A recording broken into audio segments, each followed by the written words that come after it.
হঠাৎ নাকে একটা ফুলের ঘ্রাণ আসলো। ক্লাসের সিনিয়র সবাই কানা ঘোষা করতে লাগলো, জিন আসছে। আমি খুব অবাক হলাম, জীবনে জিন দেখিনি। যারা জিনের কথা বলছিল সবার কাছে গেলাম, কৌতূহল ছিলাম আমি জিন কেমন সেটা জানা। কেউ আশানুরূপ উত্তর না দেওয়াতে সোজা হুজুরের কাছে গেলাম। হুজুর বলল, এটা জিনের কিছু না, হাসনাহেনা ফুল ফুটেছে তাই এত ঘ্রাণ। মাদ্রাসার বারান্দার সামনে তখন ফুলের গাছ ছিল। হুজুর বলা মাত্রই আমি ঘ্রাণ নিতে গেলাম। যেই দরজা খুলতে যাব অমনি হুজুর ডাক দিলেন আমাকে, কই যাস? বললাম, ফুল গাছ দেখতে। আসলেই ফুলের ঘ্রাণ কিনা। হুজুর বললেন, বাহিরে যাওয়া যাবে না, পড়তে বস। সবক ইয়াদ হইছে? বললাম, হয়ে গেছে। 7 সবক? বললাম, ওটাও হয়ে গেছে। রাত 10টা বাজে প্রায়।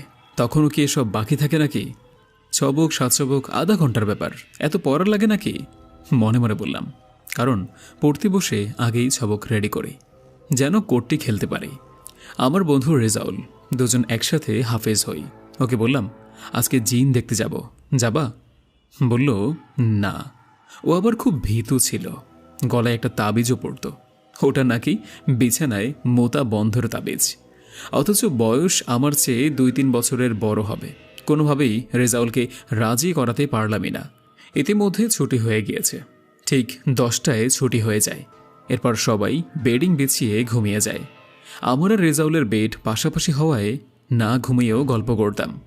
সেদিন মুখেই শুধু জিনের কথাই আসছিল। আমার ইচ্ছা আমি বাহিরে যাব। আসলেই হাসনাহেনার ঘ্রাণ নাকি জিন, এটা দেখবই আমি। রেজাউলকে ফুসলিয়ে ফাসলিয়ে রেডি করলাম, আজ যাবই জিন দেখতে। অথচ হুজুর সবাইকে বলে দিয়েছে আজ রাতে কেউ বাহিরে যাইবা না, গেলে সাথে হুজুরকে নিয়ে যেতে। এই কথাটাই আমার কৌতূহল বাড়িয়ে দিয়েছিল। রাত তখন 11টা বাজে প্রায়। তখন চুপি চুপি নিঃশব্দে দরজা খুলে দুজনে বেরিয়ে গেলাম। বারান্দার দক্ষিণ পূর্ব কোণায় হাসনাহেনা গাছ, গাছে আসলেই ফুল ধরেছে। চোখ বন্ধ করে ঘ্রাণ নিতে লাগলাম। কি সুন্দর ঘ্রাণ, যেন মন জুড়িয়ে যায়। আগে কখনো এমন ঘ্রাণ পাইনি আমি। লোকে বলে ঘ্রাণ নেওয়ার সময় চোখ কান বন্ধ রাখতে হয়, তাহলে ঘ্রাণের গভীরতা বোঝা যায়। সম্ভবত ওটা রজনীগন্ধা ছিল। হঠাৎ বিকট শব্দে চেঁচিয়ে বলে উঠল এক মেয়ে, আমার ফুলে হাত দিয়েছে কে? তাকিয়ে দেখি দূরে একটা মেয়ে দাঁড়িয়ে আছে। এত রাতে মেয়ে এখানে কিভাবে? তখন বয়স মাত্র 12 হবে। আজেরা কোনো চিন্তাও মাথায় নেই, শুধু এটাই চিন্তা, এত রাতে মেয়ে এখানে কেন? দেখলাম মেয়েটার ফর্সার ত্বকের উজ্জ্বলতা এখান থেকে স্পষ্ট বোঝা যাচ্ছে। গায়ে সাদা ফ্রক টাইপের জামা, কানগুলো স্বাভাবিকের চেয়ে একটু লম্বা। এক কথায় সুন্দরী রমণী। আমি বাচ্চা মানুষ, আমার কোনো ফিলিংস নাই। কিন্তু রেজাউল আমার থেকে 2-3 বছরের বড় হওয়ায় ওর কোনো ফিলিংস জেগেছিল কিনা জানি না। পাশে খুঁজতে লাগলাম, দেখি রেজাউল নেই। আমাকে রেখে মেয়ের দিকে অনেক দূর এগিয়ে গিয়েছে সে। হয়তো কোনো এক মোহনী শক্তি তাকে টেনে নিয়ে যাচ্ছে। সেই মায়া এতটাই বিভোর যে আমি ডাকলাম তবুও শুনল না। অথচ ও ভূতের ভয়ে হিসু করতেও বের হয় না রাতে। মেয়েটা দাঁড়িয়েছিল মাদ্রাসার উত্তর পূর্ব দিকে টয়লেটের ওখানে। রেজাউল ক্রমশই এগিয়ে যাচ্ছে সেই দিকে।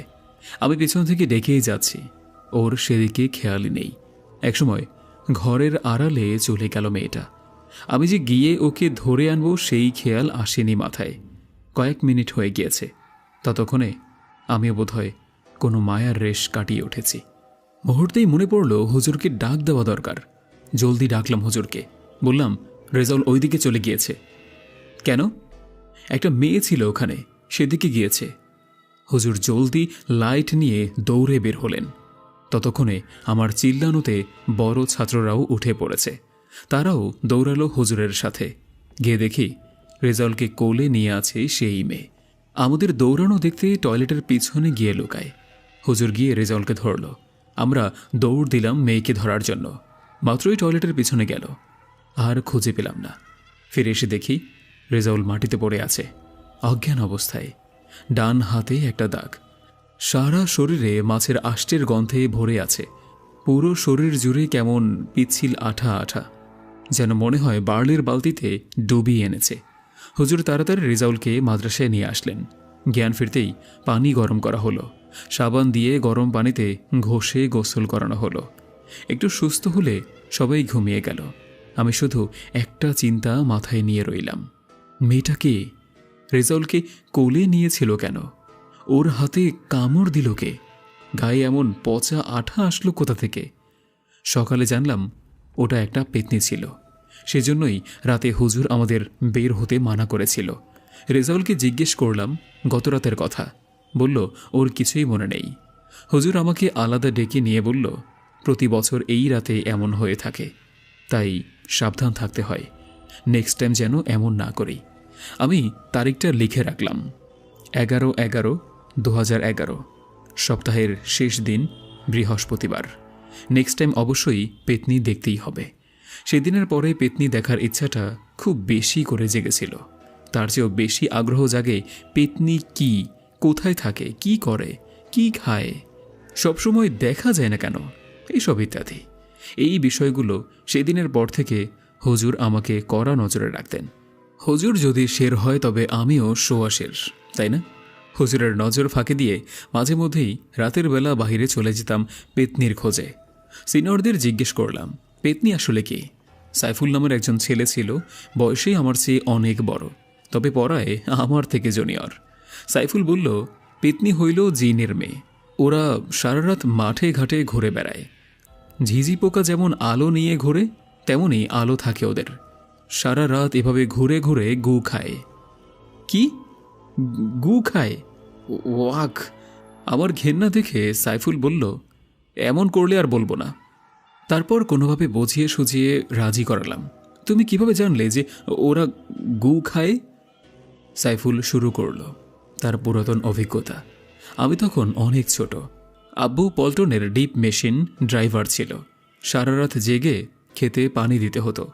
মাঝে মধ্যেই আব্বুর সাথে আমি পল্টন পাড়ে বসে থাকতাম। তখন কারেন্ট এত আসে নাই, তাই পল্টনগুলো তেলেই চলত।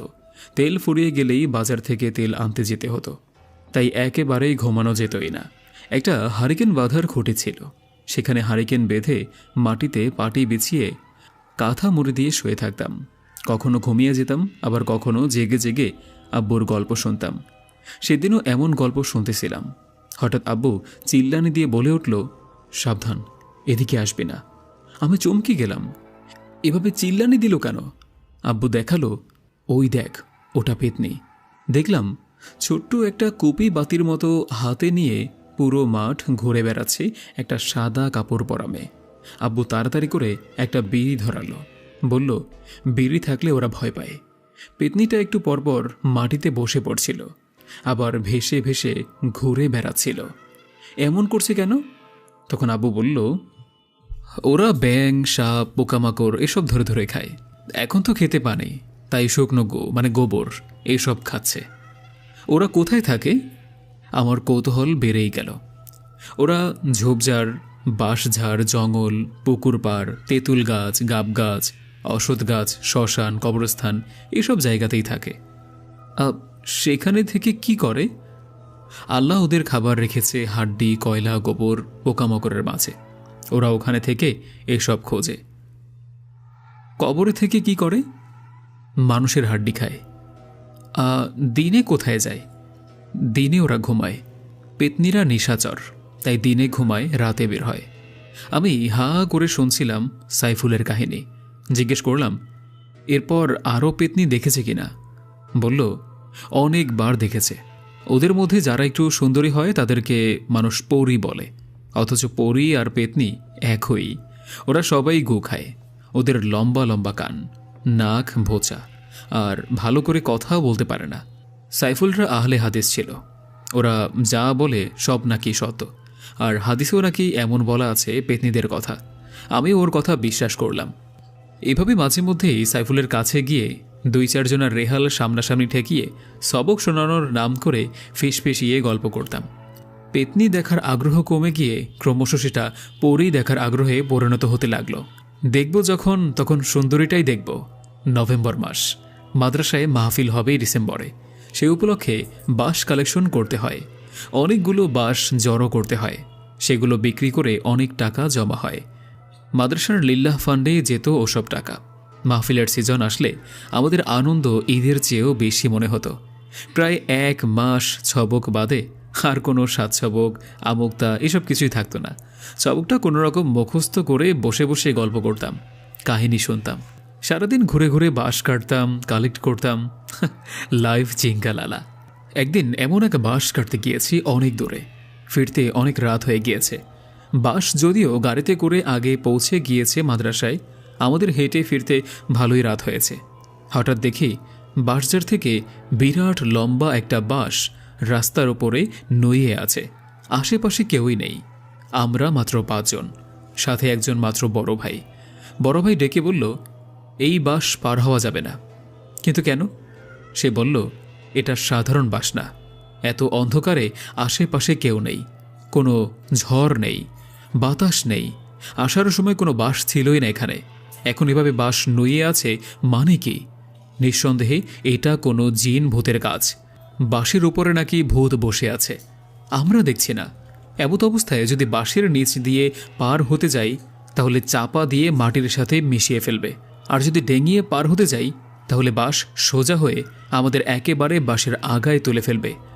আশেপাশে খুঁজতে লাগলাম কোথাও কোনো জিন ভূত আছে কিনা।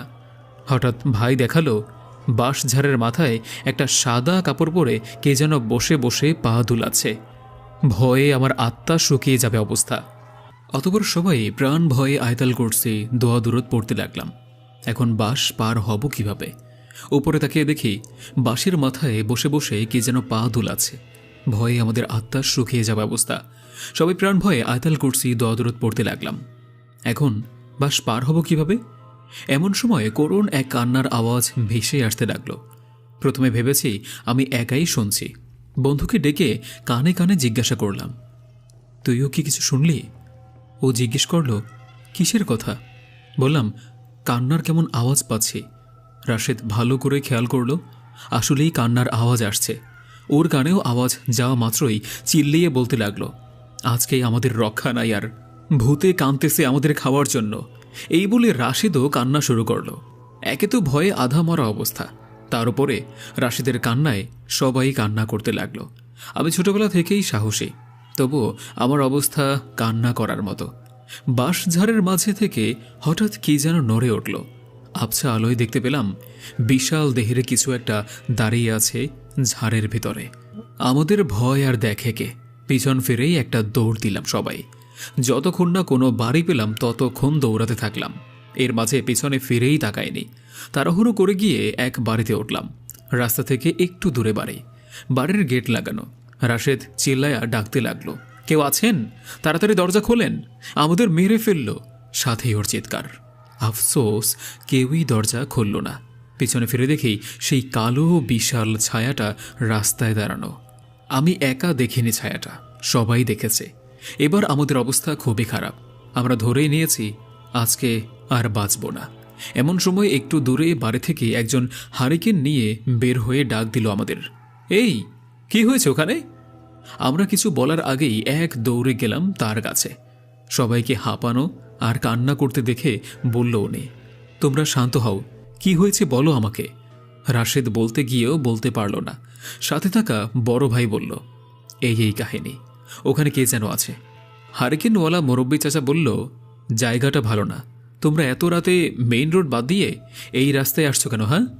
বললাম, এই রাস্তা শর্টকাট, তাড়াতাড়ি চলে যাব মাদ্রাসায়, সেই জন্যই আসছে।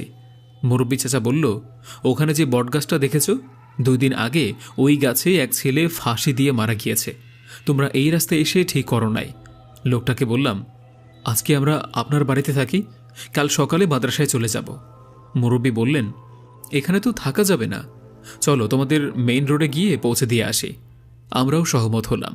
মেইন রোড ওখান থেকে অনেক দূরে ছিল, হয়তো পিছনে ফিরে যেতে হবে, নয়তো পূবের জঙ্গল আর বাইদ পার হয়ে মেইন রোডে উঠতে হবে। লোকটি বলল, চলো বাইদের রাস্তা ধরেই যাওয়া যাক। আমরাও সাথে সাথে যাওয়া শুরু করলাম। মুরব্বী চাচার হাতে যেহেতু হারিকেন, তাই চাচাকে আগে দিলাম। ততক্ষণে বড় ভাইয়ের ম্যাচ লাইটের আলো প্রায় শেষ হয়ে গিয়েছে। বেশি দূর যেতে পারেনি। পাশের এক বাঁশঝাড়ের মাথায় দেখলাম আগুন ধরেছে। মুরব্বিকে বললাম, ওই দেখুন বাঁশের মাথায় আগুন। মুরব্বি বলল, ওটা আগুন না, ওসব এই ভূতের কারসাজি, তোমাদের ভয় দেখাতে চাচ্ছে। আমরা যখন চালা মানে উঁচু জায়গা থেকে বাইরের দিকে নামতে যাব, তখন দেখলাম দূরে সাদা কাপড় পরে কে যেন হেঁটে যাচ্ছে। রাশেদ চিল্লায়া বলতে লাগলো, ওই দেখো আমাদের দিকে আসতেছে। মুরব্বি ধমক দিয়ে বলল, চিল্লাও না একদম, ওরা আমাদের কিছুই করতে পারবে না। এটা আমার এলাকা, চুপচাপ আমার পিছনে আসো। আমরা চুপচাপ পিছনে লাইন ধরে যেতে লাগলাম, সবার পিছনে বড় ভাই। কিন্তু মুরব্বির কথাটা শুনে আমার কেমন সন্দেহ হলো। আমার এলাকা মানে ভূতের সাথে উনি পারবেন? বাইত পার হয়ে আবার নতুন চালায় উঠলাম যখন, তখন দূর থেকে একজনের লাইট ধরল। কালো কালো বিদেশি লাইটগুলো, ওগুলোর অনেক আলো হয়। হয়তো রাশিদের আগের চিল্লানির আওয়াজ শুনেছে। রাতের বেলায় আওয়াজ অনেক দূর যায়। আমরা সবাই তার দিকে তাকিয়ে আছি। এমন সময় মুরব্বি বলল, যিনি লাইট ধরেছেন ওনার সাথে যাও তোমরা। আমি আর সামনে যাব না। উনি বাইরেই থেকে গেলেন, চালায় আর উঠলেন না। কারণ জিজ্ঞেস করলেও কোনো উত্তর পেলাম না। আমরা তাড়াতাড়ি করে চলতে শুরু করলাম। একটু দূরেই চলে আসছি, অতঃপর কি মনে করে যেন পিছনে তাকালাম। তাকাতেই দেখি সেই বিশাল কালো ছায়াটা আবারও আমাদের পিছনে। মুরব্বী লোকটা আর কোথাও নেই। পিছনে তাকাতেই দেখি সেই বিশাল কালো ছায়াটা আবারও আমাদের পিছনে। মুরব্বী লোকটা আর কোথাও নেই। দিলাম এক দৌড়। আমাকে দৌড়াতে দেখে বাকি সবাইও দৌড়াতে লাগলো। দৌড়াতে দৌড়াতে জিজ্ঞেস করলো যে কি হয়েছে। আমি বললাম, কালো ছায়াটা আবারও পিছনে এসেছে, বাঁচতে চাইলে সবাই দৌড়াও। প্রাণপণে দৌড়ে কোনোরকমভাবে লাইটওয়ালা চাচার কাছে চলে আসলাম। চাচা বলল, আর দৌড়াতে হবে না, তোমরা শান্ত হও। আমি বললাম, পিছনে সেই কালো ছায়া। আমাকে থামিয়ে দিয়ে লাইটওয়ালা চাচা বললেন, আমি দেখছি সব, আগে বাড়িতে চলো। এই বলে আমাদের সবাইকে বারের ভিতর নিয়ে গেলেন। বারের ভিতরে ঢুকিয়ে গেটটা বন্ধ করে দিলেন আর বললেন, তোমরা নিশ্চিন্ত থাকো, এখানে কেউ আসবে না। তখন বললাম, একটা মুরব্বী লোক আমাদের পশ্চিমের চালা থেকে বাইত পার করে দিয়ে এই চালা পর্যন্ত এগিয়ে দিয়েছে। চাচা বলল, হ্যাঁ দেখেছি আমি, কিন্তু ওনাকে আর দেখলাম না কেন? চাচা বললেন, তোমরা কেউ ওনার গায়ে থেকে কোনো ঘ্রাণ পেয়েছ? আমি বললাম, হ্যাঁ পেয়েছি, কেমন একটা রজনীগন্ধা ফুলের ঘ্রাণ ছিল। ওনার ছায়া দেখেছ? রাতের বেলায় ছায়া আসবে কোত্থেকে? ওনার সাথে দেখা কোথায়? পশ্চিমের চালায় কোঠাঘরওয়ালা বাড়ির সামনে। এরপর লাইটওয়ালা চাচা যা বললেন, আমাদের সবার লোম দাঁড়িয়ে গেল। আবার তোমরা যাকে দেখেছ উনি কোনো মানুষ না, উনি ওই বাড়ির পাহারাদার জিন। কথাটা শুনে আমরা যেন আকাশ থেকে পড়লাম। এটা কিভাবে সম্ভব? আমাদের জিনে এগিয়ে দিয়ে গিয়েছে? তাই তো বলি, মুরব্বী চাচা কেন বলল এটা আমার এলাকা। এবার আমার সন্দেহ সত্য প্রমাণিত হলো।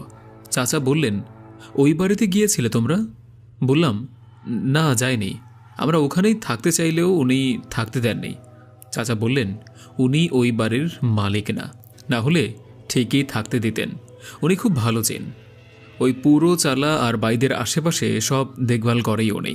এইসব কথা তখন না বুঝলেও অনার্স যখন নাসাই শরীফের ক্লাস করি তখন ব্যাপারটা ক্লিয়ার হয়েছে ভালোভাবে। এরপর লাইটওয়ালা চাচা আমাদের পানি দিলেন, সবাই হাত মুখ ধুয়ে নিলাম। কিছুক্ষণ জিরিয়ে সবাই মাদ্রাসার উদ্দেশ্যে রওনা দিলাম। চাচা আমাদের মেইন রোড পর্যন্ত পৌঁছে দিলেন। মেইন রোডে এসেও আমরা ভয় পেতে লাগলাম। চাচা বললেন, তোমরা যদি যেতে না পারো তবে বলো, আমি এগিয়ে দিয়ে আসি মাদ্রাসা অবধি। বড় ভাই বলল, আমরা যেতে পারবো চাচা। উনি বললেন, হুজুরকে কল দিয়ে এসব জানাবেন, আপনাকে আর কষ্ট করতে হবে না। আমরা সালাম দিয়ে বিদায় নিলাম। মাদ্রাসায় পৌঁছাতে পৌঁছাতে রাত 11টা পার হয়েছে। কোন দিক দিয়ে এত সময় চলে গিয়েছে টেরই পেলাম না। মাদ্রাসায় গিয়েই দেখি হুজুর দাঁড়িয়ে আছে। সবাইকে বললেন, আগে গোসল কর, তারপর রুমে ঢুকবি। শীতের মধ্যে ঠান্ডা পানি দিয়ে গোসল করতে কারোই সম্মতি নাই। হুজুর বললেন, এটা তোদের ভালোর জন্যই। যেই রাস্তায় ঘুরে আসছিস, যেভাবে ঘুরে আসছিস ওভাবে আসা উচিত হয় নাই। আগে ভালো করে গোসল কর, পরে কথা। কষ্ট হলেও আমরা সবাই সাবান দিয়ে ভালোভাবে গোসল করে নিলাম। তারপর রুমে ঢুকলাম। দেখি বড়রা প্রায় সবাই জেগে আছে, অথচ 10টায় ছুটি হয়। এতক্ষণ সবাই ঘুমে তলিয়ে যাওয়ার কথা, কিন্তু কেউ আমাদের কিছু জিজ্ঞেস করল না। বুঝলাম হুজুর হয়তো জিজ্ঞেস করতে মানা করেছে। আমাদের বেডিং ঠিকঠাক করে রাখছে ওরা। শরীর খুব ক্লান্ত, শোবার পরেই ঘুমিয়ে পড়লাম। অন্যদিন 3:30টায় ঘুম থেকে তুলে দেয় সবাইকে। সেদিন আমাদের ডাক দেয়নি কেউ। যখন ফজরের আজান দেয় তখন ডাক দিল। উঠে অজু করে ব্রাশ করে ফজরের নামাজ পড়লাম। নামাজের পরে মোহতামিম হুজুর আসলেন। এসেই আমাদের ডাকলেন, গত রাতের কাহিনী জিজ্ঞেস করলেন। সব কিছু মোটামুটি বিস্তারিত বলার পরে হুজুর বললেন, বাঁশের আগায় ওটা কোনো মহিলার ওড়না ছিল। হুজুর নাকি সকালে দেখতে গিয়েছিলেন ওখানে, অথচ আমরা সবাই দেখেছি কে যেন বসে আছে। কিন্তু হুজুর আশ্বস্ত করলেন যে ওটা কোনো একটা ছেঁড়া ওড়না ছিল। সকালে হুজুর দেখেছেন। বাধ্য হয়ে হুজুরের কথা মানতে হলো। কিন্তু আমার মনে সন্দেহ, হুজুর কি আমাদের ভয় ভাঙাতে এমন বলছে, নাকি আসলেই ওড়না ছিল? দিনের বেলা একবার যেতেই হবে আমাকে। নজরে সানি দেওয়া খুবই জরুরি, না হয় মনের শান্তি হবে না। রেজাল্টকে গিয়ে বললাম, আজকের দুপুরের ক্লাস ফাঁকি দিতে হবে। ও আরেক ভিতর নেম, ভূতের ভয়ে বিছানায় মতে। তার উপরে সেদিনের পেতনির কাণ্ডে আরও ভয় পেয়ে আছে। কোনোভাবেই রাজি করাতেই পারলাম না। তাই বাধ্য হয়ে একাই যাব সিদ্ধান্ত নিলাম। দিনে গেলে কিছুই হবে না, দূর থেকে দেখেই চলে আসব। কিন্তু কোনো কারণবশত আর যাওয়া হয়নি। এরপরের সপ্তাহখানেক চলে গেল। পেতনি কাণ্ড আর সেই রাতের ভূতের কাণ্ড প্রায় ভুলতেই বসেছিলাম। এরপর হঠাৎ শামীম নামের এক ছেলেকে জিনে ধরল। ডায়রিয়া হওয়ায় রাত 2টার দিকেই টয়লেটে গিয়েছিল। শোবার ঘর থেকে টয়লেট দূরে হওয়ায় সাথে কাউকে নিয়ে যাওয়ার নিয়ম, কিন্তু ও কাউকে নিয়ে যায়নি সেই রাতে। এদিকে শামীম কিন্তু দেখতে খুব ফর্সা আর লম্বা, এক কথায় চকলেট বয় ছিল। বয়স 14 হবে, মাত্র এই কৈশোরে পা দিয়েছে হবে। আমাদের ধারণা মেয়ে জেনে ধরেছে, আর এটা নিশ্চিত সেই মেয়েটা। প্রথমে কেউ টেরই পায়নি ওকে যে জিনে আচর করেছে। এরপর শামীমের আচার আচরণ কেমন বদলে গেল। সকালে সবক দিতে গেল না, হুজুর ডাকলো তবুও গেল না। কেমন ফ্যালফ্যাল করে বাহিরের দিকে তাকিয়ে থাকে। ডাক দিলে শুনতে চায় না, 4-5 বার ডাকা লাগে। এরপর হুজুর হয়তো বুঝতে পেরেছেন, আমাদের বলল শামীমের থেকে দূরে থাকতে। এর পরের দিন শামীমের মা বাবাকে খবর দেওয়া হলো। পরদিন ওর মা বাবা আসলো। ততক্ষণে শামীমের উগ্র আচরণ শুরু হয়ে গিয়েছে। ওকে বেঁধে রাখতে হয়েছে। মোহতামিম হুজুর জিন নিয়ে কাজ করে। কানা ঘুষা চলে হুজুর নাকি জিন পোষে। পরদিন শুরু হলো শামীমের চিকিৎসা। লম্বা লম্বা শুকনো মরিচ পোড়া দেওয়া হলো। বড় বড় ঝাড়ু আনলেন হুজুর। আমরা সবাই দাঁড়িয়ে আছি চারদিকে, জিন ছাড়ানো দেখব বলে। শামীমের চিকিৎসার সেই সন্ধ্যাটা ছিল আমাদের জীবনের সবচেয়ে অদ্ভুত সময়গুলোর একটি। ঝাড়ফুঁকের আয়োজন শুরু হলো। মোহতামিম হুজুর একটা কালো কাপড় গায়ে জড়িয়ে দোয়া পড়া শুরু করলেন। ঘরের মধ্যে একটা চাপা উত্তেজনা। আমরা সবাই ঘরের এক কোণে দাঁড়িয়ে রইলাম, কেউ কথা বলছি না। শুকনো মরিচের ধোঁয়া ঘরের বাতাসে মিশে গেল। জ্বলন্ত মরিচের গন্ধে আমাদের চোখে পানি চলে আসলো। শামীমকে শক্ত করে বেঁধে রাখা হয়েছিল, কিন্তু তাতেও ওর শরীর যেন ভেঙে যেতে চাইছিল। হুজুরের উচ্চারিত দোয়ার শব্দ ক্রমশ জোরালো হতে থাকল। হঠাৎ শামীমের গলা থেকে কেমন একটা অদ্ভুত শব্দ বের হলো। ওর চোখ দুটো লালচে হয়ে গেল। ঠোঁট ফাঁক করে এমন কিছু বলার চেষ্টা করছিল যা আমাদের কারোরই বোঝা সম্ভব হয়নি। মোহতামিম হুজুর তখন ধমক দিয়ে বললেন, তুই কে? কেন এই ছাত্রকে ধরেছিস? কিছুক্ষণ স্তব্ধ থাকার পর শামীমের গলা থেকে ভৌতিক এক কণ্ঠ বের হলো। কণ্ঠটা শামীমের নয়, বরং এক নারীর মতো শোনাচ্ছিল। আমরা হতভম্ব হয়ে শুনতে লাগলাম। ও আমাকে অবহেলা করেছে, আমার ডাক শুনেও আসেনি। আমাদের মধ্যে তখন ভয়ের একটা ঢেউ বয়ে গেল। বড় ভাইরা কেউ কেউ তাসবিহ পড়তে শুরু করলো। আমি অবাক হয়ে ভাবছিলাম, শামীমকে জিন কেন ডাকতে যাবে? এর পেছনে কি আরও কিছু লুকানো ঘটনা আছে? মোহতামিম হুজুর কণ্ঠে আরও দৃঢ়তা এনে বললেন, তুই কেন ডেকেছিলি? কোথায় ডেকেছিলি?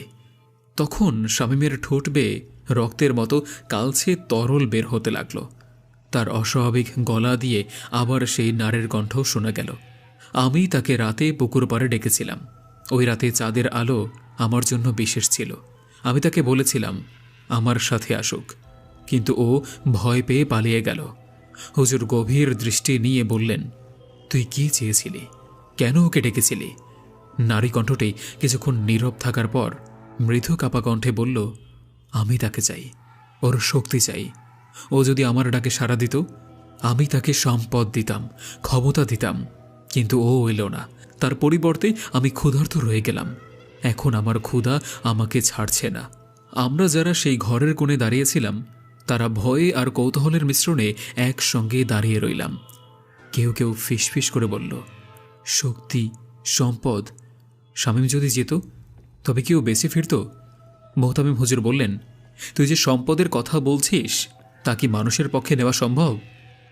না, ভৌতিক কণ্ঠটি জবাব দিল। ও যদি যেত ও আমার হয়ে থাকত, ও আর মানুষ থাকত না। আমি তাকে এক নতুন রূপে তৈরি করতাম, কিন্তু এখন আমাকে তার শরীরের ভেতরেই থাকতে হচ্ছে। আমি যেতে পারছি না। এদিকে ঘরের ভেতর সবাই আরও ভয়ে সেধিয়ে গেল। শামীমের মা কাঁদতে শুরু করল। তুই কি ওর পিছনে ছাড়বি? হুজুর জিজ্ঞেস করলেন। যদি কেউ আমার ক্ষুধা মেটাতে পারে তবেই ছাড়ব, নয়তো না। আমার যা চাই তা দিতেই হবে। হুজুর শক্ত কণ্ঠে দোয়া পড়া শুরু করলেন। তার জিকির আরও তীব্র হতে লাগল। আমরা বুঝতে পারলাম এই লড়াই সহজ হবে না। মোহতামিম হুজুর ধমক দিলেন, তুই যদি ভালোই ভালোই বের হয়ে না যাস তোর ভয়াবহ পরিণতি হবে। এখানে তোর কোনো জায়গা নেই, বের হয়ে যা। তখনই শামীমের কণ্ঠটা কেঁপে উঠল, ধপ করে বিছানায় পড়ে গেল। আমরা ভেবেছিলাম বিষয়টা শেষ, কিন্তু তারপর যা ঘটল তা আমাদের আরও বেশি স্তম্ভিত করল। শামীমের ঠোঁট নীলচে হয়ে গেল, ঘাড়টা কেমন যেন ঠান্ডা হয়ে গেল। তোমরা আমাকে এভাবে বের করতে পারবে না। ভৌতিক কণ্ঠটা আবারও শোনা গেল। মোহতামিম হুজুর এবার ঝাড়ু দিয়ে শামীমের শরীরে বাড়ি দিতে শুরু করলেন। তীব্র দোয়া পড়ার শব্দে আমাদের বুকের ভিতর কাঁপছিল। শামীমের মুখ বিকৃত হয়ে যাচ্ছিল। আমরা জানতাম না শেষ পর্যন্ত ওর কি হবে। দীর্ঘ কয়েক ঘন্টার চেষ্টার পর মনে হলো শামীমের শরীর থেকে সেই জিন সরে গেল। হঠাৎ করেই শামীম শান্ত হয়ে গেল। ওর মা বাবা কান্নায় ভেঙে পড়লেন। সব ঠিক হয়ে গিয়েছে, মোহতামিম হুজুর ক্লান্ত গলায় বললেন। কিন্তু আমরা বুঝতে পারছিলাম কিছু একটা অস্বাভাবিকভাবে ভুল রয়ে গিয়েছে। শামীমের চেহারায় একটা ভীতিকর শূন্যতা। পরে জানা গেল যে রাতে শামীমকে ডাকা হয়েছিল সেই রাতে মাদ্রাসার পাশের পুকুর পাড়ে কুকুরগুলো অস্বাভাবিকভাবে ঘেউ ঘেউ করছিল। শামীম শুনেছিল তার নাম ধরে কি যেন ডাকছে।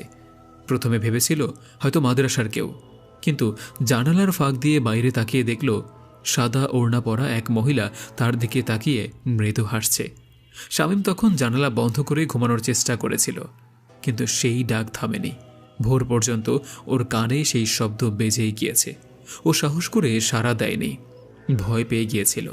পরদিন ওর শরীর খারাপ হতে শুরু করে এবং সেখান থেকেই সব সমস্যা শুরু হয়।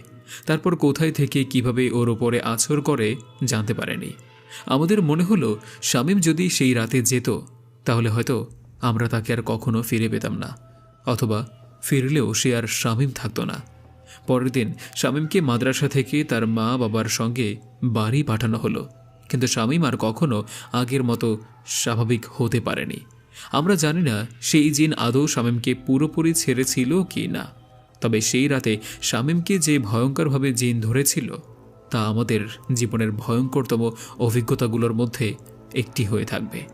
শামীমের ঘটনাটি শেষ হওয়ার পর আমরা ভেবেছিলাম সব কিছু শান্ত হয়ে গিয়েছে, কিন্তু সেই শান্তি খুব বেশি দিন স্থায়ী হলো না।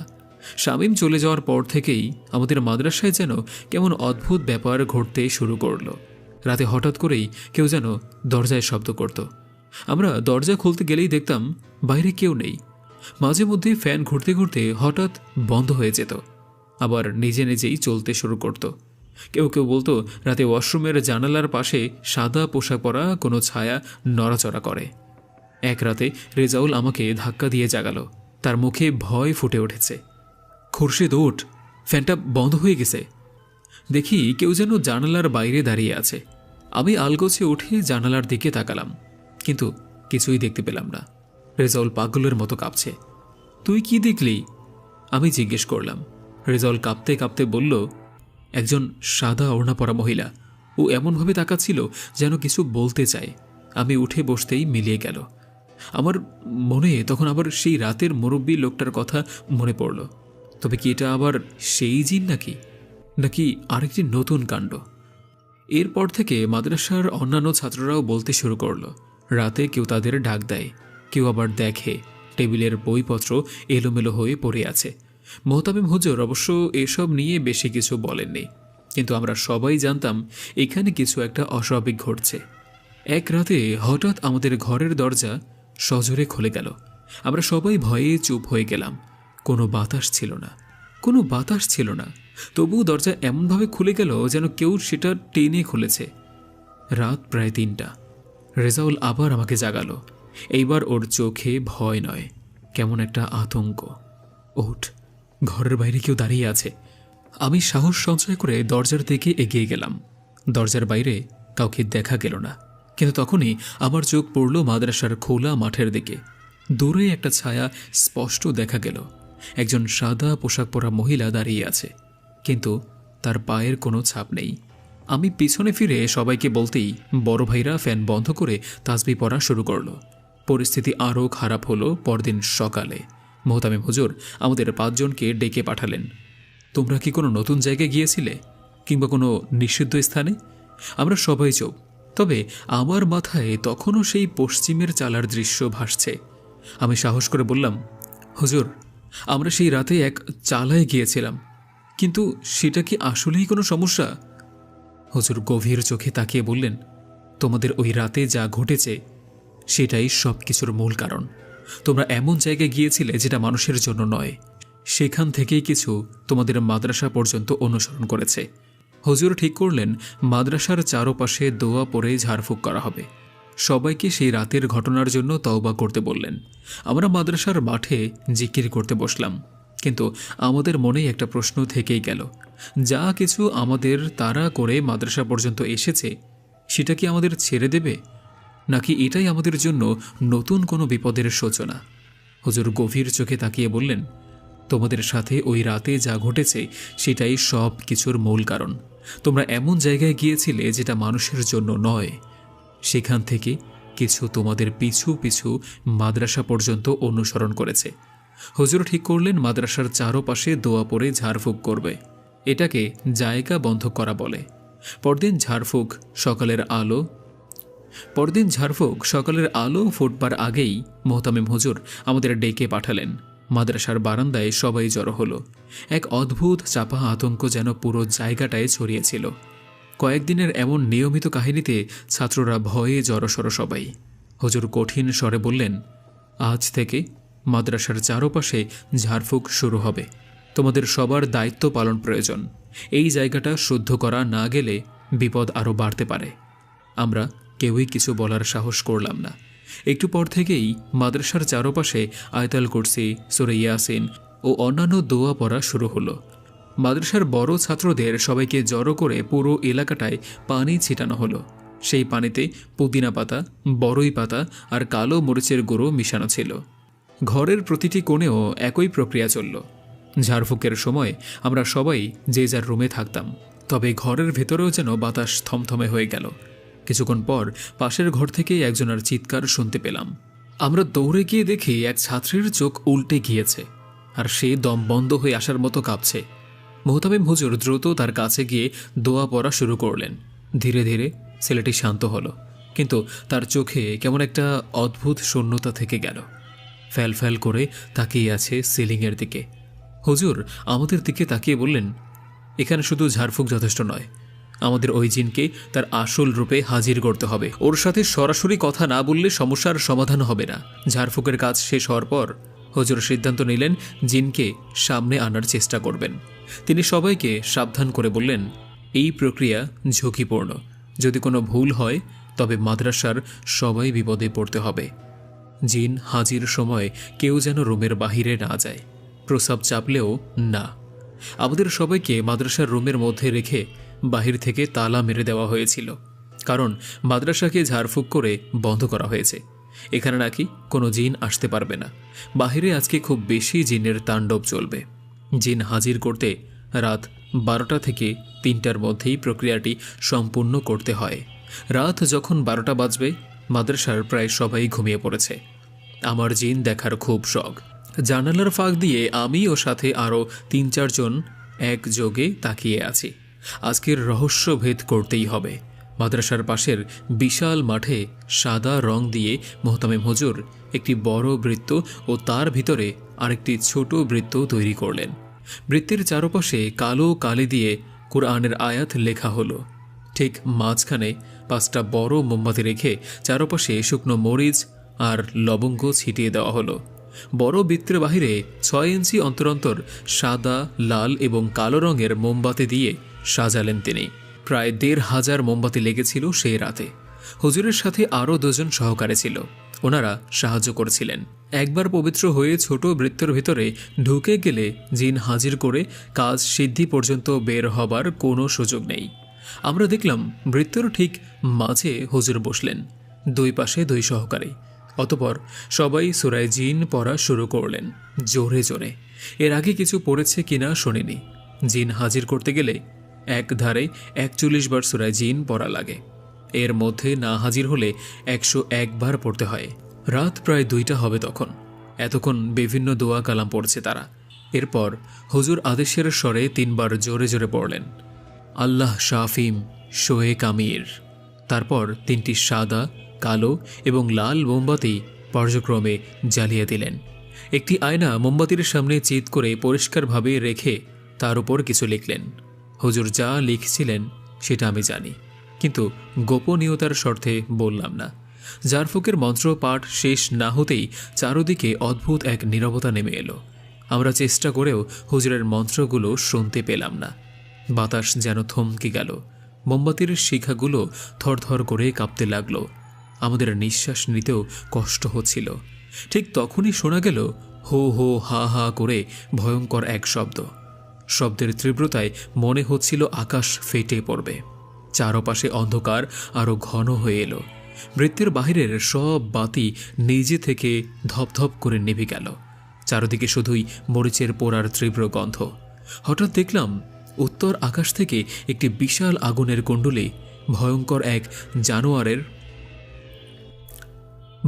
এক জানোয়ারের মতো হা করে হুজুরের দিকে এগিয়ে আসছে তীব্র গতিতে। আকাশ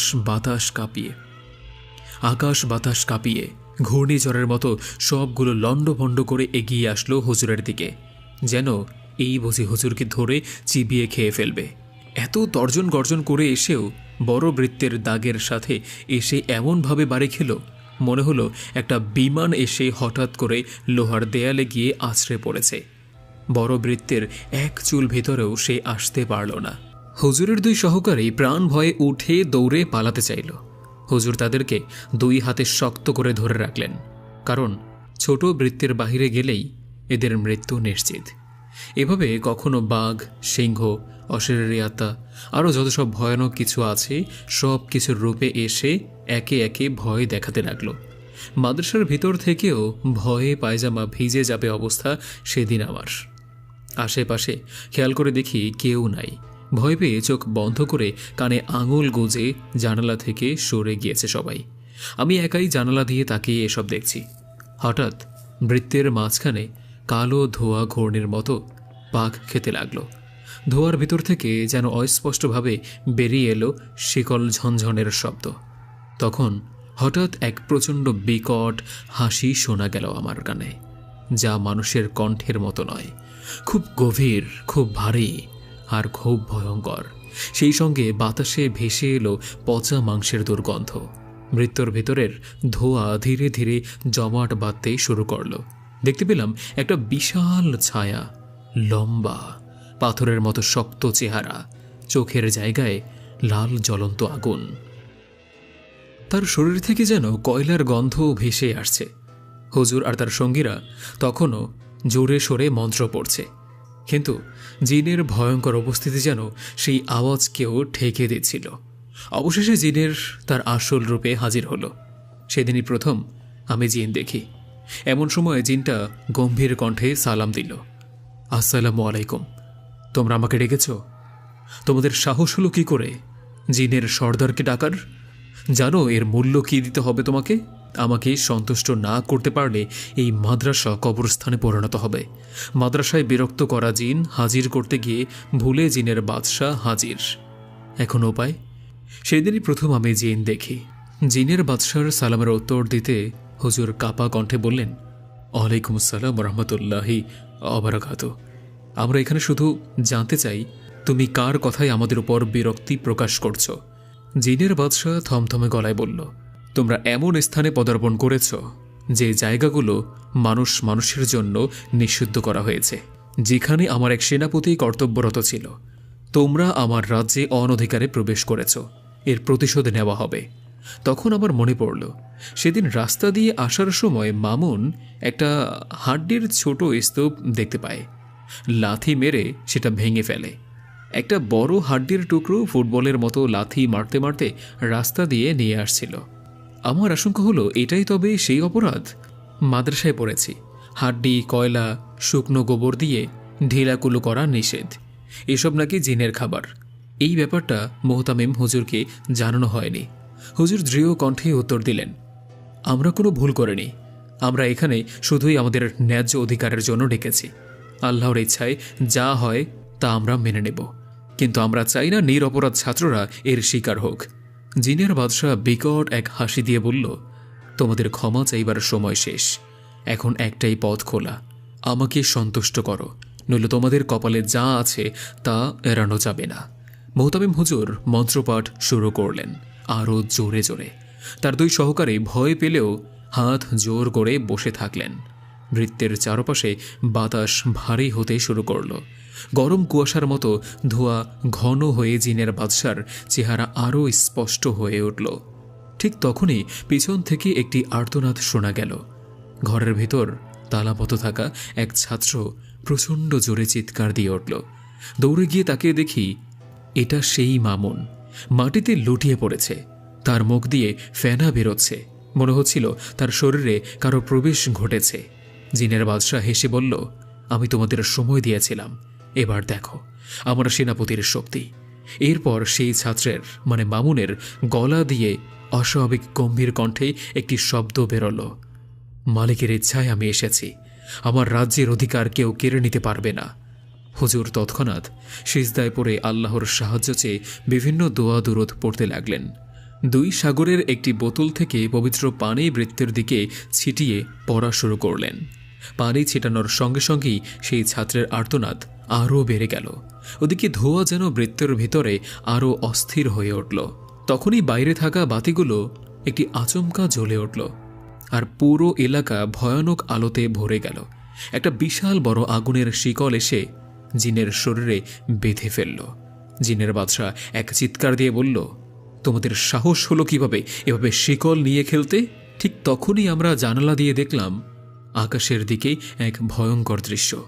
যেন বিশাল কালো ডানাওয়ালা একটি ছায়া মাদ্রাসার দিকে ধেয়ে আসছে। তার পিছনে আগুনের মতো কিছু একটা জ্বলছে। মোহতামিম হুজুর তখন ধীরে ধীরে তার মন্ত্রপাঠ থামিয়ে বললেন, তুমি আল্লাহর সৃষ্টির মধ্যে সামান্য একজন জিন। তোমার মালিকও তিনিই যিনি আমার মালিক, আর তোমার চেয়ে আমার শ্রেষ্ঠত্ব ততটাই বেশি যতটা তোমার সাধারণ জিনদের কাছে তোমার। তুমি যদি প্রিয় নবীর খাঁটি উম্মত হয়ে থাকো, তাহলে নবীর এই মাদ্রাসা, এই স্থান ছেড়ে চলে যাও, নইলে আজকের রাতেই তোমার রাজ্যের শেষ রাত হবে। তোমাকে এই বোতলে ভরে ফেলব। হুজুর খুব জাদ্রেল কবিরাজ, মুত্তাকি আর পরহেজগার আলেম ছিলেন। সেজন্যই হয়তো ইচ্ছে করেই সাধারণ জিন না ডেকে জিনের বাদশাকে ডেকেছেন সরাসরি। জিনের বাদশাহ কিছুক্ষণ স্তব্ধ হয়ে থাকল। তার চোখ দুটি আগুনের মতো জ্বলতে লাগল। চোখ থেকে যেন লাভার মতো গলিত আগুন পড়ছে। তারপর সে উচ্চস্বরে বলল, আমি তোমার চ্যালেঞ্জ গ্রহণ করলাম, কিন্তু মনে রেখো, যদি তুমি ভুল করো তবে এর মাসুল সবাইকে দিতে হবে। হুজুর তখন এক ধরনের বিশেষ তাসবিহ হাতে নিলেন। তাসবির প্রতিটি দানা তিনি স্পর্শ করতে করতে কোরআনের বিশেষ আয়াত পড়তে লাগলেন। মাদ্রাসার আশেপাশে বাতাস কাঁপতে লাগল। ঠিক তখনই সেই কালো ডানাওয়ালা ছায়াটি মাদ্রাসার মাথার ওপর এসে থামল। হঠাৎ পুরো মাদ্রাসা কেঁপে উঠল, যেন ভূমিকম্প হচ্ছে। বৃত্তের মাঝখানে থাকা ধোঁয়া ধীরে ধীরে পাতলা হয়ে যেতে লাগল। আমরা জানালা দিয়ে তাকিয়ে দেখলাম জিনের বাদশাহ একরকম আগুনের শিখায় পড়তে শুরু করেছে। তার গলার স্বর ক্রমশই মিলন হয়ে এলো। বাদশাহ কাতর স্বরে বলল, তোমরা আমার উপর জুলুম করতেছ। আগে আমাদের খাবার নষ্ট করেছ, তবুও আমাদেরকেই কষ্ট দিচ্ছ। আশরাফুল মাখলুকাত হয়ে এই তোমাদের ইনসাফ? এই তোমরা প্রিয় নবীর উম্মত? শুধু প্রিয় নবীর ওসিলা দিলে বলে আজ ছেড়ে দিলাম। তবে কথা দিচ্ছি, যদি আমাদের দাবি পূরণ না হয় আমি আবার আসব, সর্বশক্তি নিয়ে আসব। পুরো জায়গা নিস্তব্ধ হয়ে গেল। রাত ৩টা বেজে গিয়েছে। হুজুরও বৃত্তের বাহিরে চলে আসলেন। সকালের আলো ফোটার আগেই আমরা মাদ্রাসার বারান্দায় জড়ো হলাম। সবাই ভীত ক্লান্ত। হুজুর আমাদের দিকে তাকিয়ে বললেন, আজ রাত ছিল আমাদের জন্য পরীক্ষা। আল্লাহর রহমতে আমরা সুরক্ষিত, কিন্তু মনে রেখো এই জায়গা আর আগের মতো নয়। জিনের কিছু দাবি আছে, সেগুলো পূরণ হওয়া অবধি এখানে সবার সতর্ক থাকতে হবে। আমরা কিছু বলতে পারলাম না, শুধু জানালাম যে ছাত্রটির ওপর জিনের প্রভাব পড়েছিল, তার অবস্থা কেমন। দ্রুত তাকে হাসপাতালে নেওয়া হলো। আমরা ক্লান্ত শরীরে বিছানায় যেতেই ঘুমিয়ে পড়লাম। সকালে ঘুম ভাঙল চেঁচামেচিতে। ঘুম থেকে উঠেই জানতে পারলাম মামুন আর নেই। সত্যি বলতে আমার লাইফে এমন ঘটনা খুব কমই হয়েছিল। বুঝে উঠতে পারছিলাম না কিভাবে কি করব। মামুনের এই পরিণতি কেন হলো, সেটার পরিণতি আমি ছাড়া কেউই হয়তো বুঝতে পারেনি। দুপুরের পরে মামুনের লাশ ওদের গ্রামের বাড়ি নিয়ে যাওয়া হলো। মামুনের বাড়ি কিশোরগঞ্জ। ওর বড় ভাই থাকতো পাশের এলাকাতেই, একটা ফ্যাক্টরিতে জব করত। এরপর কিছুদিন কেটে গেল। আস্তে আস্তে স্বাভাবিক জীবনে ফিরতে শুরু করেছি। হঠাৎ এক রাতে স্বপ্ন দেখলাম মামুন আমার সামনে এসে দাঁড়িয়ে আছে। ওর মুখ শুকনো, চোখে অদ্ভুত শূন্যতা। ও আমার দিকে তাকিয়ে বলল, ভাই জানো আমাকে কিভাবে মারা হয়েছে? মামুন আমার ছোট ছিল, ভাই বলেই ডাকত।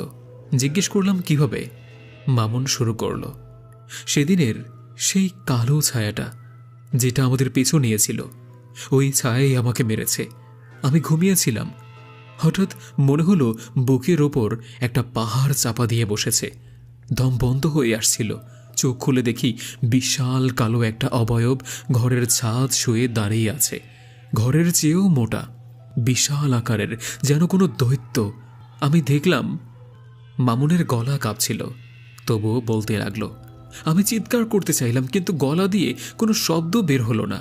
হাত পা নাড়াতে চাইলাম, তাও পারলাম না। তখন দেখি সেই কালো ছায়াটা একটা বড় ধারালো তরবারি বের করলো। তরবারিটা এমন উজ্জ্বল যেন অন্ধকারেও জ্বলজ্বল করছে। তারপর মামুন থেমে গেল।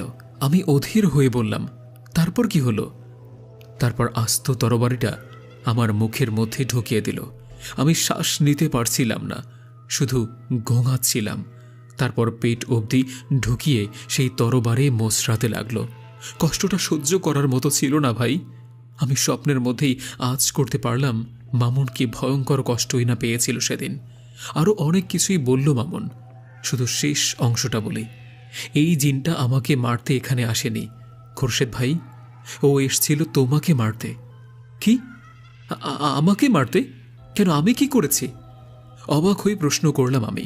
মামুন বলল, সেটা তুমি জানো, তবে তোমার শরীর বন্ধ করা ছিল বলে ঢুকতে পারেনি, আর সেই রাগে আমাকে মেরেছে। কথাটা শুনেই ঘুম থেকে ছিটকে উঠলাম। দেখি আমার পুরো শরীর ঘামে ভেজে গিয়েছে, প্রতিটা চুলের গোড়ায় ঘাম এসে গিয়েছে। ভয়ে কাঁদতে লাগলাম। অনেকক্ষণ এভাবে কান্নাকাটি করে চোখ মুখ মুছতে লাগলাম। যেই মাত্র চোখ থেকে হাত সরালাম, দেখি আমার চোখের ঠিক 6 ইঞ্চি সামনে ও দাঁড়িয়ে। ভয়ে একটা চিৎকার দিলাম। এরপরে আর কিছু জানি না। যখন চোখ খুললাম তখন আমি অজুখানায়, মাথায় পানি ঢালছে কেউ। এর মাঝে কি হয়েছে আমার বলতে পারবো না। হুশ হবার পরে শুধু ভাবতেছিলাম জিনের বাদশাকে অনেক দূর থেকে দেখেছি, সে এতটা ভয়ঙ্কর ছিল না, কিন্তু কাল যাকে দেখলাম সে তাহলে কে ছিল? ও মামুনকে মেরেছে হাড্ডির অজুহাতে। আমি তো হাড্ডি নিয়ে খেলিনি, লাথি দেইনি, আমাকে কেন মারতে এসেছিল? এই চিন্তা আমাকে পাগল করে দিচ্ছিল প্রায়।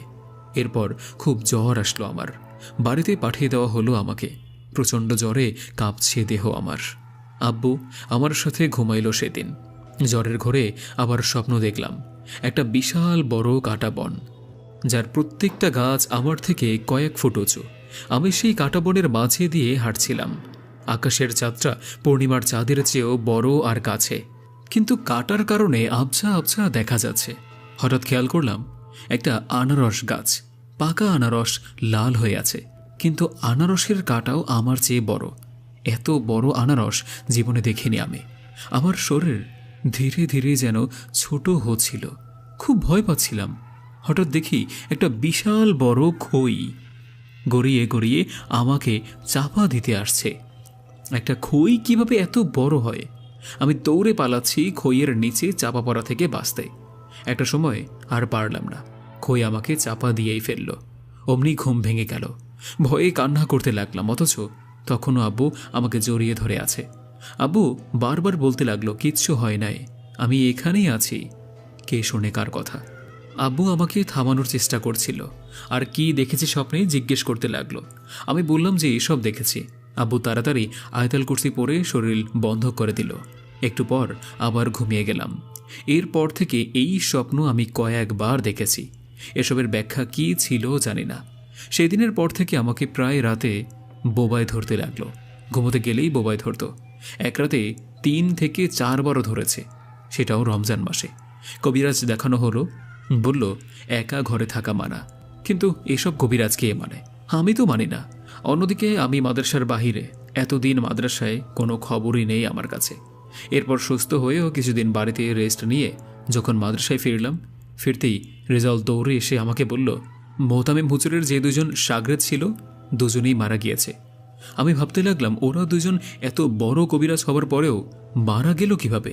রেজাল্ট বলল, একজনকে হাঁটু পানিতে ডুবিয়ে, আরেকজনকে বাঁশ চাপায়। একটা দৌড় দিলাম সোজা মোহতামিম হুজুরের কাছে।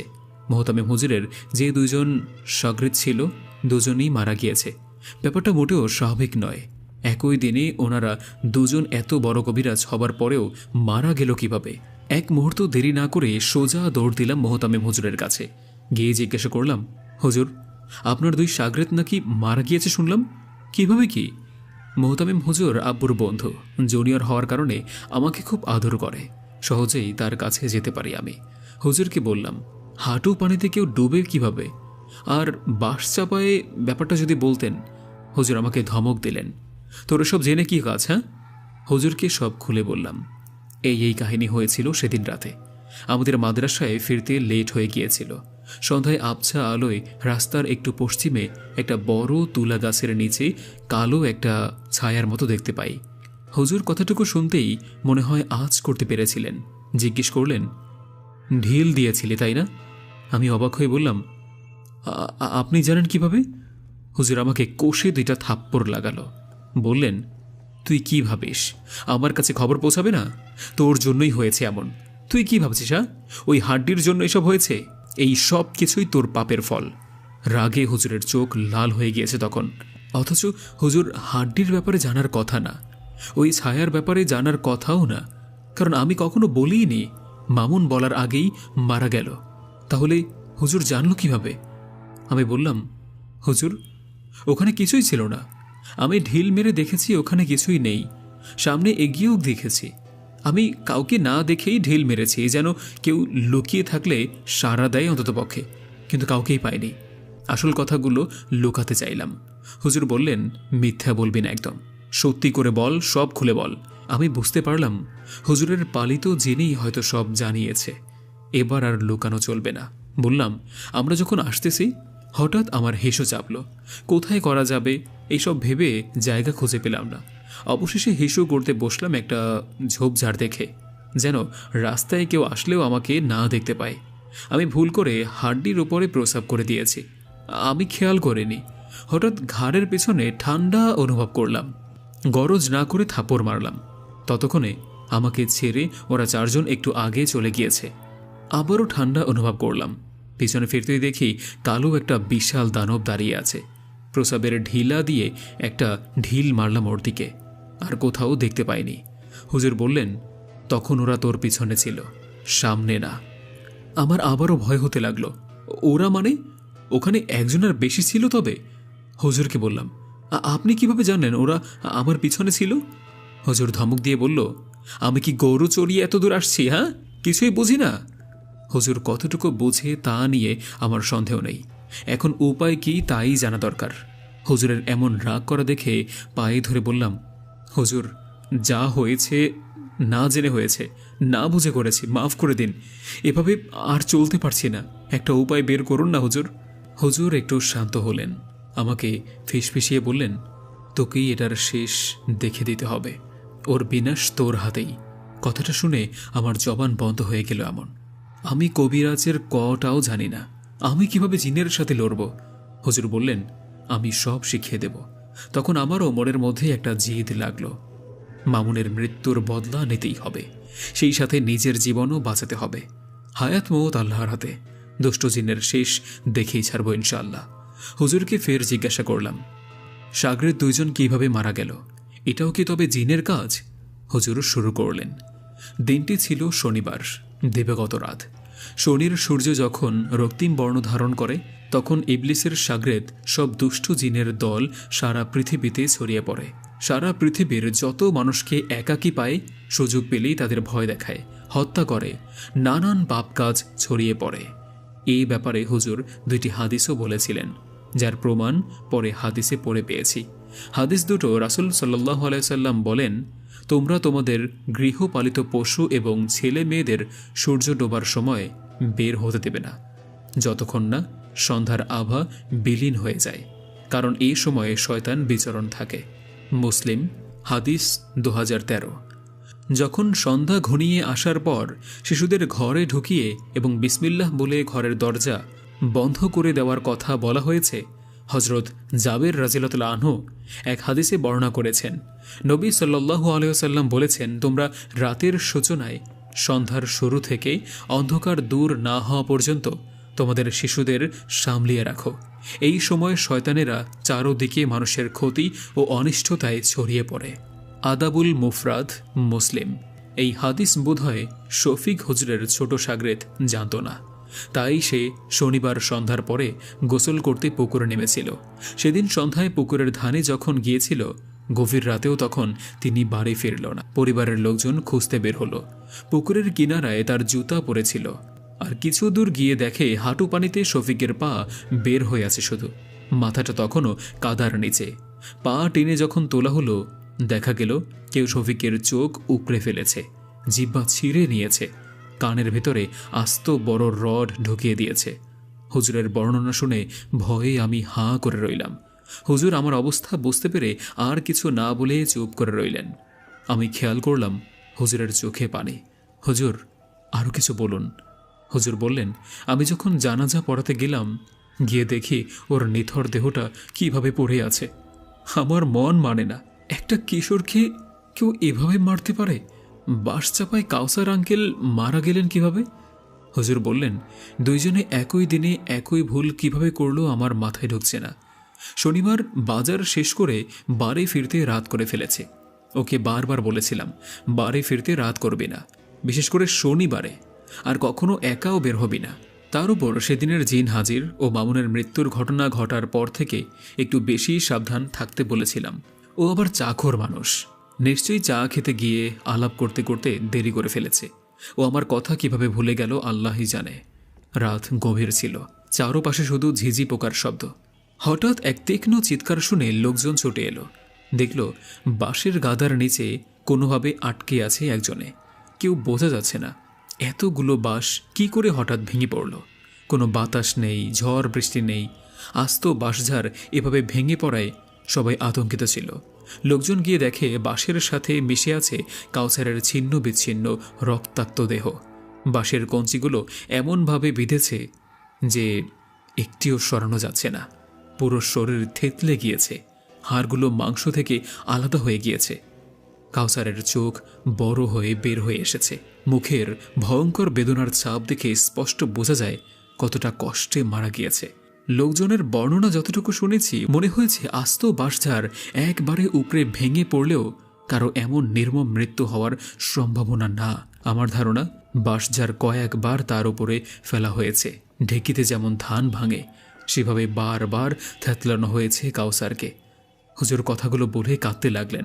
আমি হুজুরকে স্মরণ করিয়ে দিলাম, মামুন বলেছে ওই কালো ছায়াটা আমাকে মারতে এসেছিল।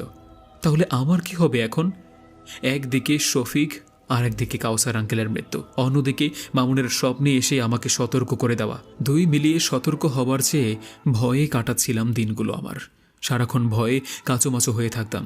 বাথরুমে গেলেও সাথে একজন নিয়ে যেতাম, তবুও সাহস পেতাম না। ঘুমাতে যাওয়া থেকে ঘুম থেকে ওঠা মাত্রই আয়াতুল কুরসির ভিতরে নিজেকে বন্দি করে রাখতাম। এছাড়া আরও কত শত দোয়া কালাম পড়তাম, তার হিসেব নেই। সেদিন মোহতামিম হুজুর বললেন, তোর হাতেই এসবের বিনাশ, মামুনের হত্যার বদলা। সব মিলিয়ে একটা জোশ আসলেও সেই জোশ বেশিক্ষণ স্থায়ী ছিল না, কারণ এই জগতে আমি একেবারেই নতুন। মোহতামিম হুজুর ব্যাপারটা খেয়াল করেছিলেন, তাই 2 দিন পর ডেকে বললেন, আর 2 দিন কষ্ট কর, আমি বৃহস্পতিবার থেকেই তোকে ট্রেনিং দেব। ভয় আর দুশ্চিন্তার মধ্যেও অধীর আগ্রহে বসে রইলাম। একদিন যেন এক একটা বছর মনে হচ্ছিল।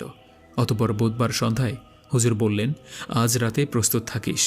রাত 12টার পরে যখন বৃহস্পতিবার শুরু হবে, তখন তোকে গোরস্থানের ভাঙা কবরে নামতে হবে। হুজুরের কথা শুনে যার পরার নাই অবাক হলাম। মাঝরাতে গোরস্থানে যাওয়া তো দূরের কথা, টয়লেট পর্যন্ত যেতে ভয় পাই আজকাল, আর সেখানে হুজুর এই কথা বলল। হুজুর অভয় দিয়ে বলল, চিন্তা নেই, আমি আছি। ঈশার আজানের আগেই ঠিক করা হলো কোন কবরে নামতে হবে।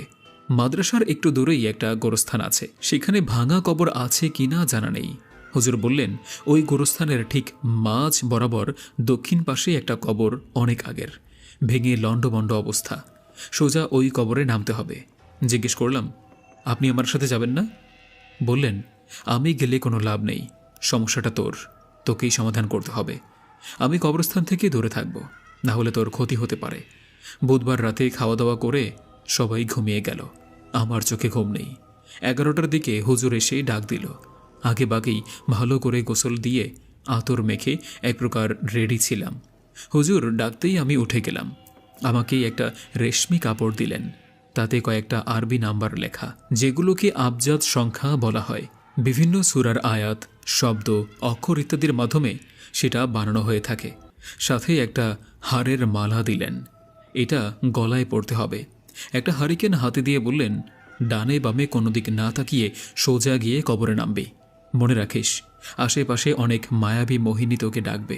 সাবধান, যত মায়াবী ডাক হোক না কেন, ঘাড় ঘুরিয়ে তাকাবি না, না হলে জীবন শেষ ওখানেই। অনেক দোয়া কালাম পরে আমার শরীর বন্ধ করে দিলেন। যাবার আগে একটু গোলাপ জল ছিটিয়ে দিলেন মাথার ওপর। পিছন থেকে বললেন, যাও। আমি চলতে শুরু করলাম। হুজুরের আর কথা শুনিনি। যেই মাদ্রাসার গণ্ডি পার হলাম, একটি গরম বাতাসের ঝাপটা এসে মুখের উপরে লাগলো। এতটাই গরম যেন চামড়া ঝলসে যাবে। সারা জীবন শুনেছি জিন ভূতপ্রেতের উপস্থিতিতে ঠান্ডা বাতাসের ঝাপটা লাগে, এমন আগুনের বাতাস লাগে কখনো শুনিনি। একটু পরেই পেছন থেকে ফিসফিসিয়ে ভেসে এলো এক মিষ্টি কণ্ঠ, কোথায় যাচ্ছ? আমার শরীর যেন ঝাঁকি মেরে উঠল। বুঝলাম শরীরের লোমগুলো কাটা দিয়ে উঠছে, কিন্তু শরীরে হাত বুলানোর মতো ফুরসত নেই। ফোকাস রাখতে হবে শুধু গোরস্থানের দিকে। সেই কণ্ঠটা আবার ডাকলো আমায়, একটু থামো প্রিয়, কিছু কথা আছে। সেদিনের সেই ডাক আজও স্পষ্ট মনে আছে আমার। আজ পর্যন্ত এভাবে প্রিয় বলে কেউ ডেকেছে বলে মনে পড়ছে না। আমার পা যেন থমকে গেল। না, আমি ইচ্ছে করে থামাইনি। এমন সময় পিছন থেকে বলতে লাগলো, একবার তাকাও আমার দিকে, একটিবার দেখো আমায়। আরও অনেক নোংরা কথা বলতে লাগলো। আমি কথার মাঝে হারিয়ে যেতে লাগলাম। আমার শরীর যেন আমার বশে নেই। ওই মায়াবী কণ্ঠের বশবর্তী হয়ে তার কথায় মোহিত হয়ে আছে। ঘাড় আস্তে আস্তে ঘোরাতেই যাচ্ছিল। এমন সময় কানের কাছে খুব জোরে একটা ধমক শুনলাম, তোকে বলা হয়েছে না পিছনে না তাকাতেই। আমি ভয় পেয়ে চমকে গেলাম। না, কণ্ঠটা আমার মোহতামিমের হুজুরে ছিল না, ওটা আমার নানার কণ্ঠ ছিল। আমি মুখ ফসকে বলেই ফেললাম, নানা তুমি এখানে? অমনি সাথে সাথে এমন বড় ঝড় শুরু হলো, রাস্তার 2 পাশের গাছপালা সব উপড়ে ফেলবে যেন। বাতাসের ঝাপটা সামনে, আমি ঠিক থাকতে পারলাম না, মুশকিল হয়ে যাচ্ছিল। বুঝে গেলাম এটা আমার নানার কণ্ঠ হলেও নানা ছিল না। ছদ্মবেশে এটাও কোনো জিন হবে, কারণ ওদের লক্ষ্য এখন 2টো মাত্র। 1, আমাকে কথা বলতে হবে। 2, পিছনে তাকাতে হবে। তাহলে আমার মৃত্যুর সাথে সাথে ওদের প্রতিশোধও পূরণ হয়ে যাবে। মনে মনে খুব দরুদ পড়তে শুরু করলাম, কারণ হাদিসে এসেছে যে বান্দা দরুদ পড়ে তার উপরে নগদ 10টি রহমত নাজিল হয়। পাশে হুজুর নেই, কেউ নেই। এই অবস্থায় দরুদ পড়া ছাড়া আর কিছুই মাথায় আসছিল না। দরুদ পড়ে পড়ে চোখ বন্ধ করে সামনে এগোচ্ছিলাম। আমার বিশ্বাস আমি পিছনে তাকাবো না। না তাকানো অবধি একটা ফুলের টোকাও ওরা দিতে পারবে না আমাকে। এভাবে একটু একটু চলতেই খেয়াল করলাম বাতাস থেমে গিয়েছে, গাছের নড়াচড়াও আর নেই। বুঝলাম এই যাত্রায় হয়তো একটু মুশকিল আসান হলো। ভয়ে ভয়ে চোখ খুললাম, সামনেই সেই বিশাল কালো ছায়াটা দাঁড়িয়ে আছে। এবার বুঝি আমার প্রাণ যায় যায় অবস্থা। এক বিপদ কাটাতে না কাটাতেই আর একটা হাজির। খেয়াল করলাম আমি 3 রাস্তার মাঝে এসে দাঁড়িয়ে গিয়েছি। কালো ছায়াটা ঠিক আমার সামনে সোজা রাস্তা ব্লক করে দাঁড়িয়ে আছে। এক বিন্দু পরিমাণ জায়গা বাকি নেই সামনে যাওয়ার। আমাকে ডানের রাস্তায় যেতে হবে, কারণ এই রাস্তায় গোরস্থান। আমি 7-5 না ভেবেই ডান দিকে মোড় নিলাম। আর চোখে খেয়াল করলাম কালো ছায়াটা ওখানেই দাঁড়িয়ে। আর মাত্র একটু দূর বাকি, খুব বেশি হলে 100 মিটার হবে। আমি সোজা চলতে লাগলাম। গলায় থাকা হাড়ের মালা এদিক সেদিক দুলতে লাগলো। গোরস্থানের গণ্ডি থেকে 10 থেকে 20 কদম দূরে তখন খেয়াল করলাম পুরো গোরস্থান জুড়ে কুয়াশার মতো ঈষৎ ধোঁয়ায় ছেয়ে আছে, অথচ রাস্তায় কোনো কুয়াশা নেই, কিছুই নেই। হারিকেনটা উঁচিয়ে ধরে আরেকটু সামনে দেখার চেষ্টা করলাম। দেখি গোরস্থানের ভিতরে সেই মেয়েটি দাঁড়িয়ে, সাদা সেই কাপড় পরা, মাথায় সেই সাদা ফ্রক, যেমনটা খ্রিস্টানদের বিয়েতে মেয়েরা পরে থাকে, অনেকটা তেমনই। এটা সেই মেয়ে যাকে দেখে রেজাউল অজ্ঞান হয়েছিল, যার কোলে রেজাউল অজ্ঞান হয়ে পড়েছিল। কবরস্থানের ফটকে এসে আমি থেমে গেলাম। পেতনিটা আমার সামনে দেখে গোরস্থানের ফটকে থমকে দাঁড়িয়ে আছি। হারিকেনের টিমটিম আলোতে মেয়েটির ছায়া ক্রমশ আরও স্পষ্ট হয়ে উঠছিল। সে তার দৃষ্টিকে সরাসরি আমার দিকে স্থির করে রেখেছে। মনে হচ্ছিল তার চোখ থেকে আগুনের ফুলকি বেরোচ্ছে। হঠাৎ একটা ফিসফিসানি আমার কানে ভেসে এলো, তোমাকে আমার প্রয়োজন, এগিয়ে আসো। মেয়েটির ঠোঁটের নড়াচড়া আর চোখের ভাষা আমাকে মন্ত্রমুগ্ধের মতো কাছে ডাকছিল। আমি চোখ বন্ধ করে আয়াতুল কুরসি পড়তে শুরু করলাম। মনে হচ্ছিল আমার মাথা ঝিম ধরে রেখেছে। চারপাশে পিনপতন নীরবতার মাঝে হঠাৎ কেমন একটা অদ্ভুত আওয়াজ, যেন কেউ চুপিসারে হাসছে। বুঝতে পারলাম এগুলো আমার মন ভেঙে দেওয়ার জন্যই হচ্ছে। আবার শুনলাম, তোমার হাতেই আমাদের মুক্তি, আমাদের প্রতিশোধের শেষ অধ্যায়। তুমি এগিয়ে এলে সব শেষ হবে। মেয়েটি এক পা এগিয়ে আসছে, অথচ তার পায়ের নিচে মাটি নেই। আমার গলা শুকিয়ে কাঠ হয়ে গেল, শরীরটা যেন পাথর হয়ে গেল। তখনও পিছন থেকে কেউ আমার কাঁধে হাত রাখল। মুহূর্তের জন্য মনে হলো হয়তো মোহতামিম হুজুর, কিন্তু ঘুরে তাকানোর আগেই পায়ের তলা থেকে মাটি যেন সরে গেল। তুই কি ভাবিস তোর উপরে কেউ নজর রাখছে না? কণ্ঠস্বরটা শুনে বুকটা কেঁপে উঠল আমার। এটা সেই কণ্ঠ, যেই কণ্ঠ আমাকে ফাঁদে ফেলতে চেয়েছিল। ঘাড় ঘুরিয়ে তাকাতে পারলাম না। মনে মনে ভাবলাম, এই যাত্রায় যদি টেকে যাই আর কোনো ভয় নেই। গলার মালার ওজনটা আরো ভারী হয়ে এলো মনে হচ্ছে। মনে হলো কেউ পিছন থেকে আমাকে টানছে। আমার পা আর সামনের দিকে চলছিল না। ঘাড় না ঘুরিয়ে চোখ বন্ধ করে বুকে দোয়া পড়ে ফুল দিতে লাগলাম। এমন সময় সামনে থাকা পেতনিটা কর্কশ গলায় চেঁচিয়ে উঠল, তুই আমাদের কিছুই করতে পারবি না। যেই মাত্র প্রথম কদম রাখলাম সব শান্ত হয়ে গেল। সামনের পেতনিটাও হাওয়ায় মিলিয়ে গেল। সব চাপা গোঙানির আওয়াজ বন্ধ হয়ে গেল। মাটি ফুঁড়ে যতগুলো হাত বেরিয়ে এসেছিল সব নিমেষেই মিলে গেল। কবরস্থানের ফটক পেরিয়ে সেই ভাঙা কবর খুঁজতে শুরু করলাম। মেয়েটি আর আমার সামনেই আসলো না। দক্ষিণের দিকে দেখি সেই ভাঙা কবর, চারপাশটা ঝিমঝিম করে উঠল। আমি ঝুঁকে পড়তেই দেখলাম ভাঙা কবরের ভেতর কিছু একটা রয়েছে। কবরের ভেতর জ্বলন্ত কয়লার স্তূপ বানিয়ে রাখা। আগুনের তীব্র গরমে ঘাম ছুটে গেল। এই গনগনে আগুনের উপরে শুয়ে থাকতে হবে। এটা কি সম্ভব? হুজুর এত কঠিন পরীক্ষায় ফেললেন আমাকে। খেয়াল করে দেখলাম ওখানে একটা বক্স রাখা আছে। আরে এটাই তো সেই বক্স যার কথা হুজুর বলেছিলেন। এটাই নিয়ে যেতে হবে আমাকে। একটু ঝুঁকে হাত বাড়িয়ে বক্সটা নিতে গেলাম। নাগাল পাচ্ছি না। খুব চেষ্টা করলাম, কোনোভাবেই নাগাল পাচ্ছিলাম না। হাতে কোনো লাঠিও নেই। একটা বুদ্ধি মাথায় আসলো, হারিকেন দিয়ে ঠেলে ঠুলে কিনারায় আনা যায় কিনা দেখা যাক। হারিকেন দিয়ে ঠেলতে লাগলাম। হারিকেন হাত থেকে পড়ে গেল কবরের ভিতরে।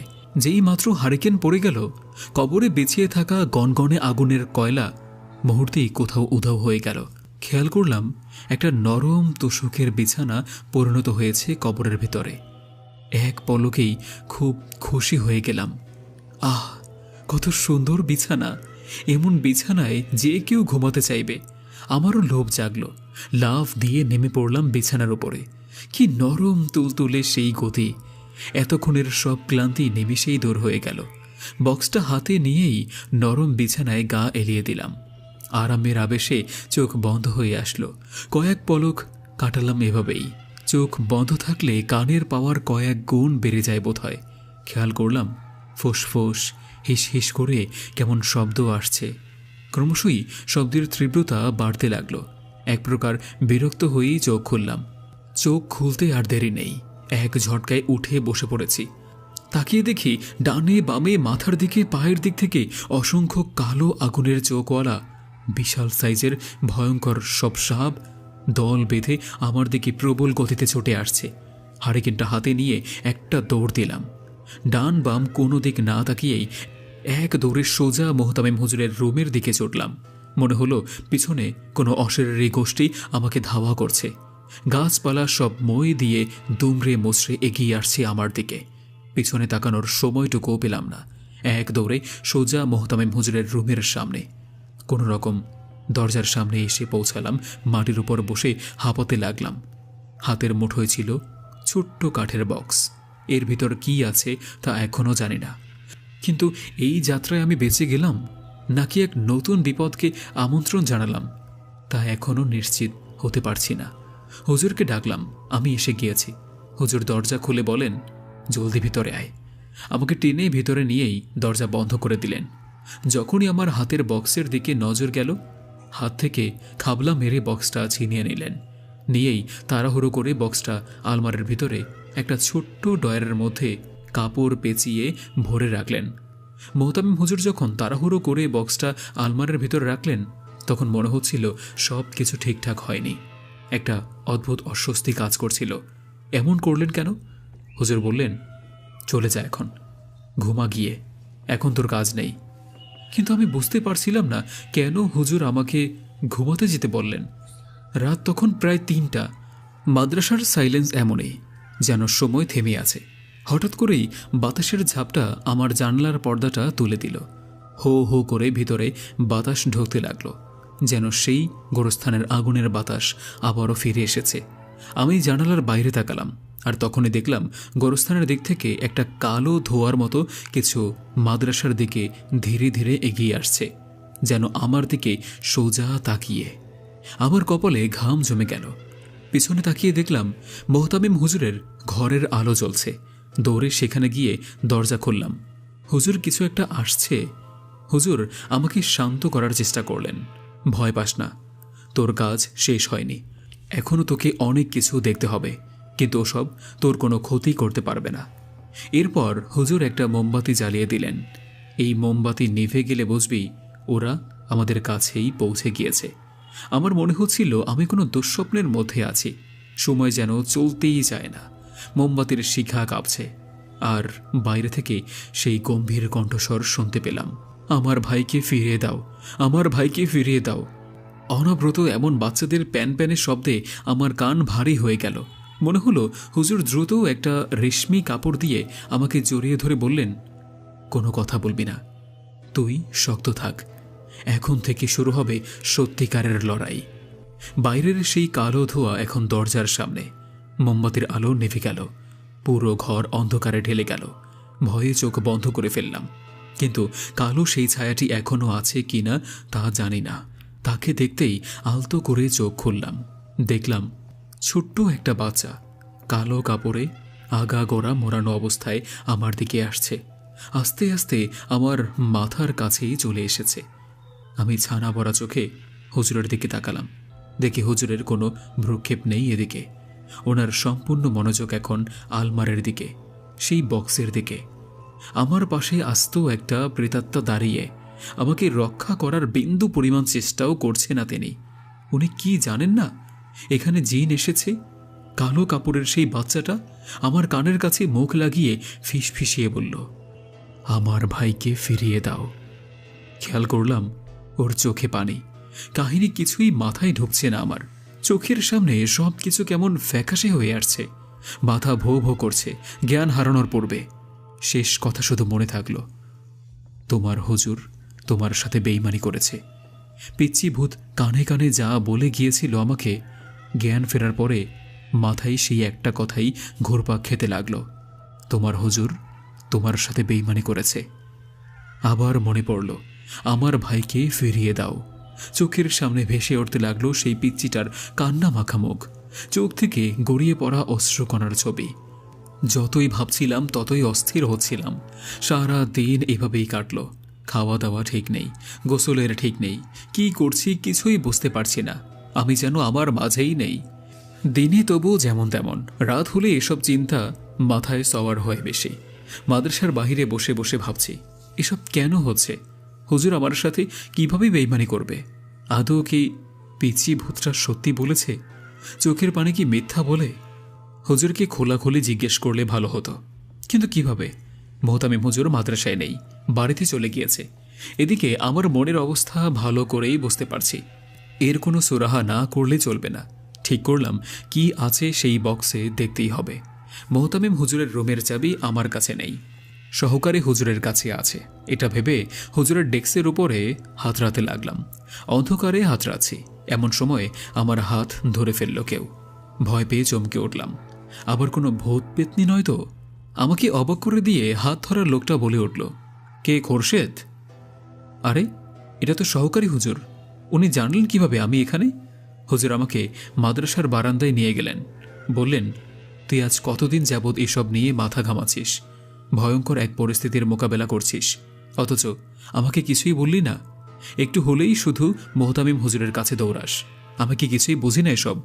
আমি হাঁ করে ভাবতে লাগলাম, কি বলতে চায় সহকারী হুজুর? ছোটবেলা থেকেই আমি ঠোঁট কাটা স্বভাবের, স্ট্রেইট কথা বলার স্বভাব। হুজুরকে সোজা বলেই ফেললাম, যা বলছেন একটু ক্লিয়ার করে বলেন তো। এমনিতেই মাথা হ্যাং হয়ে আছে আমার, আর তেনা পেঁচাইয়েন না, ভাল লাগে না এসব।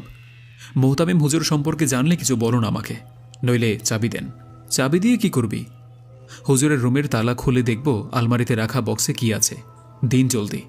হুজুর আমার দিকে অপলক দৃষ্টিতে তাকিয়ে বললেন, এই নে চাবি। আমি আবার হাঁ করে রইলাম। বলতেই চাবি দিয়ে দিল। কোনো ঘাপলা নেই তো আবার? একটু নরম হয়ে বললাম, আমার খুব সাহায্য দরকার, একটু হেল্প করেন না হুজুর। খুব পেরেশানিতে আছি আজ কয়েক মাস ধরে, এভাবে আর ভাল লাগে না।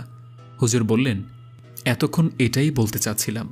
তুই মোহতামিম হুজুরকে যতটুকু দুধে ধোয়া তুলসী পাতা ভাবিস, উনি ততটা না। উনি আস্ত একটা ইবলিস। হুজুরের কথা কানে নিলাম ঠিকই, কিন্তু বিশ্বাস করলাম না। কারণ আমি জানি হুজুরের আর মোহতামিম সাহেবের মাঝে দ্বন্দ্ব আছে। সামনাসামনি সম্মান করলেও ভিতরে হিংসায় ভরা। তুই তো জানিস তোর হুজুর জিন পালত। আমি জানতাম না, তবে সন্দেহ করছিলাম। পোলাপানের কাছেও কিছু শুনেছি। এখন তার একটা জিনও নাই। কোথায় গেছে? 5টা জিন পালত তোর হুজুরে, তার মধ্যে একটা জিনের বাচ্চাও হয়েছিল। তোর হুজুর সেই বাচ্চা জিনকেও বশে নিতে চায়। লোভ মানুষকে কোথায় নামিয়ে দেয় সেটার উজ্জ্বল দৃষ্টান্ত তোর হুজুরের। আমার আবার মাথা খারাপ হইল। এত ভনিতা না করে মোদ্দা কথা কইলেই তো পারে। ময়মনসিংহ মানুষের একটাই স্বভাব, কথা বলে বেশি। মনে মনে বললাম, হুজুর সেই জিনের কি হয়েছে না হয়েছে সেসব পরে বলিয়েন, হুজুরের দোষ কি তাই বলুন। এরপর হুজুর যা বললেন তাতে মাথায় আকাশ ভেঙে পড়ার অবস্থা। মোহতামিম হুজুর একদিন ধ্যানে বসেছেন, চিকিৎসা করতে হবে, টাকা কামানোর বড় ধান্দা এটা।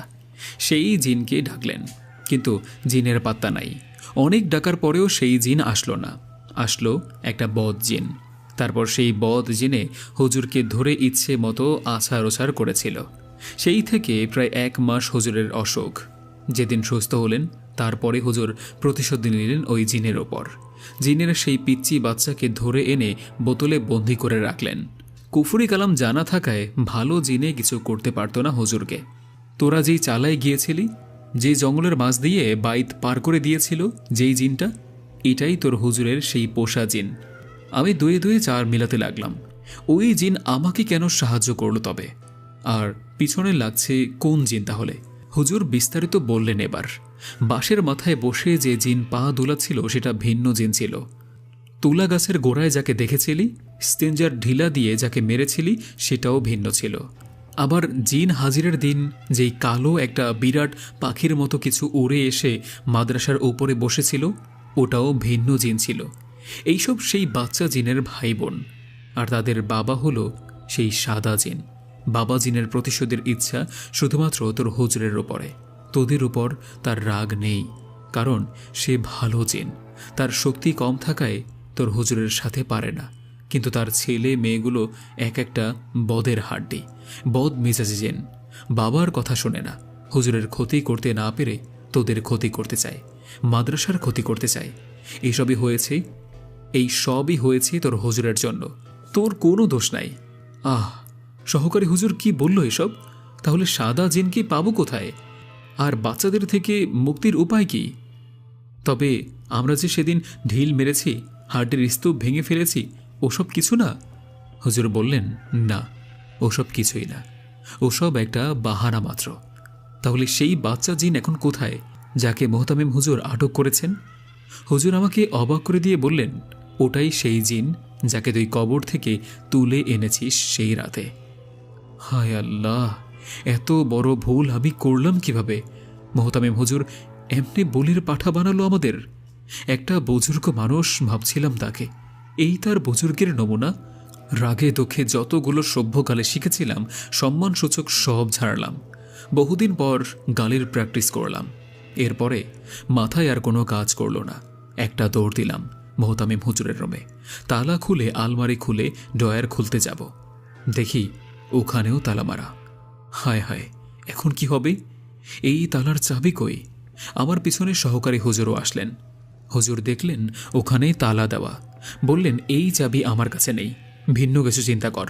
আমি ঠিক করলাম ড্রয়ার ভেঙেই ফেলব, কারণ ওই বক্স আমি এনেছি, ওটার দায়িত্ব আমার।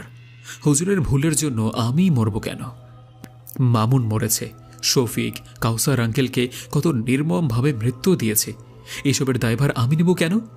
সহকারী হুজুর আমার মনের কথা জানলেন কিনা জানি না। হুজুর বলে উঠলেন, মামুনের মৃত্যু সেই তুলা গাছের নিচের কালো ছায়ার হাতে হলেও শফিক আর কাউসারকে সেই মারেনি, ওটা তোর হুজুর মেরেছে। একটু পরপর এমন কিছু শুনছি, অবাক না হয়ে পারছি না। হুজুর কিভাবে মারবেন?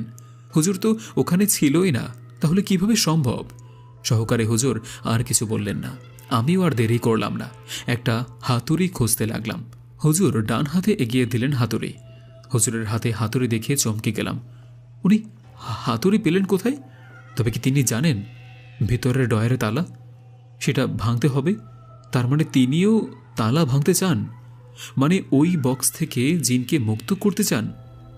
চাইলে চাইতেই পারেন, আমার কি? এসব ৭-৫ ভাবা বন্ধ করে হাতুড়ে নিয়ে একটা জোরে বাড়ি দিলাম। ডয়ার ভেঙে গেল।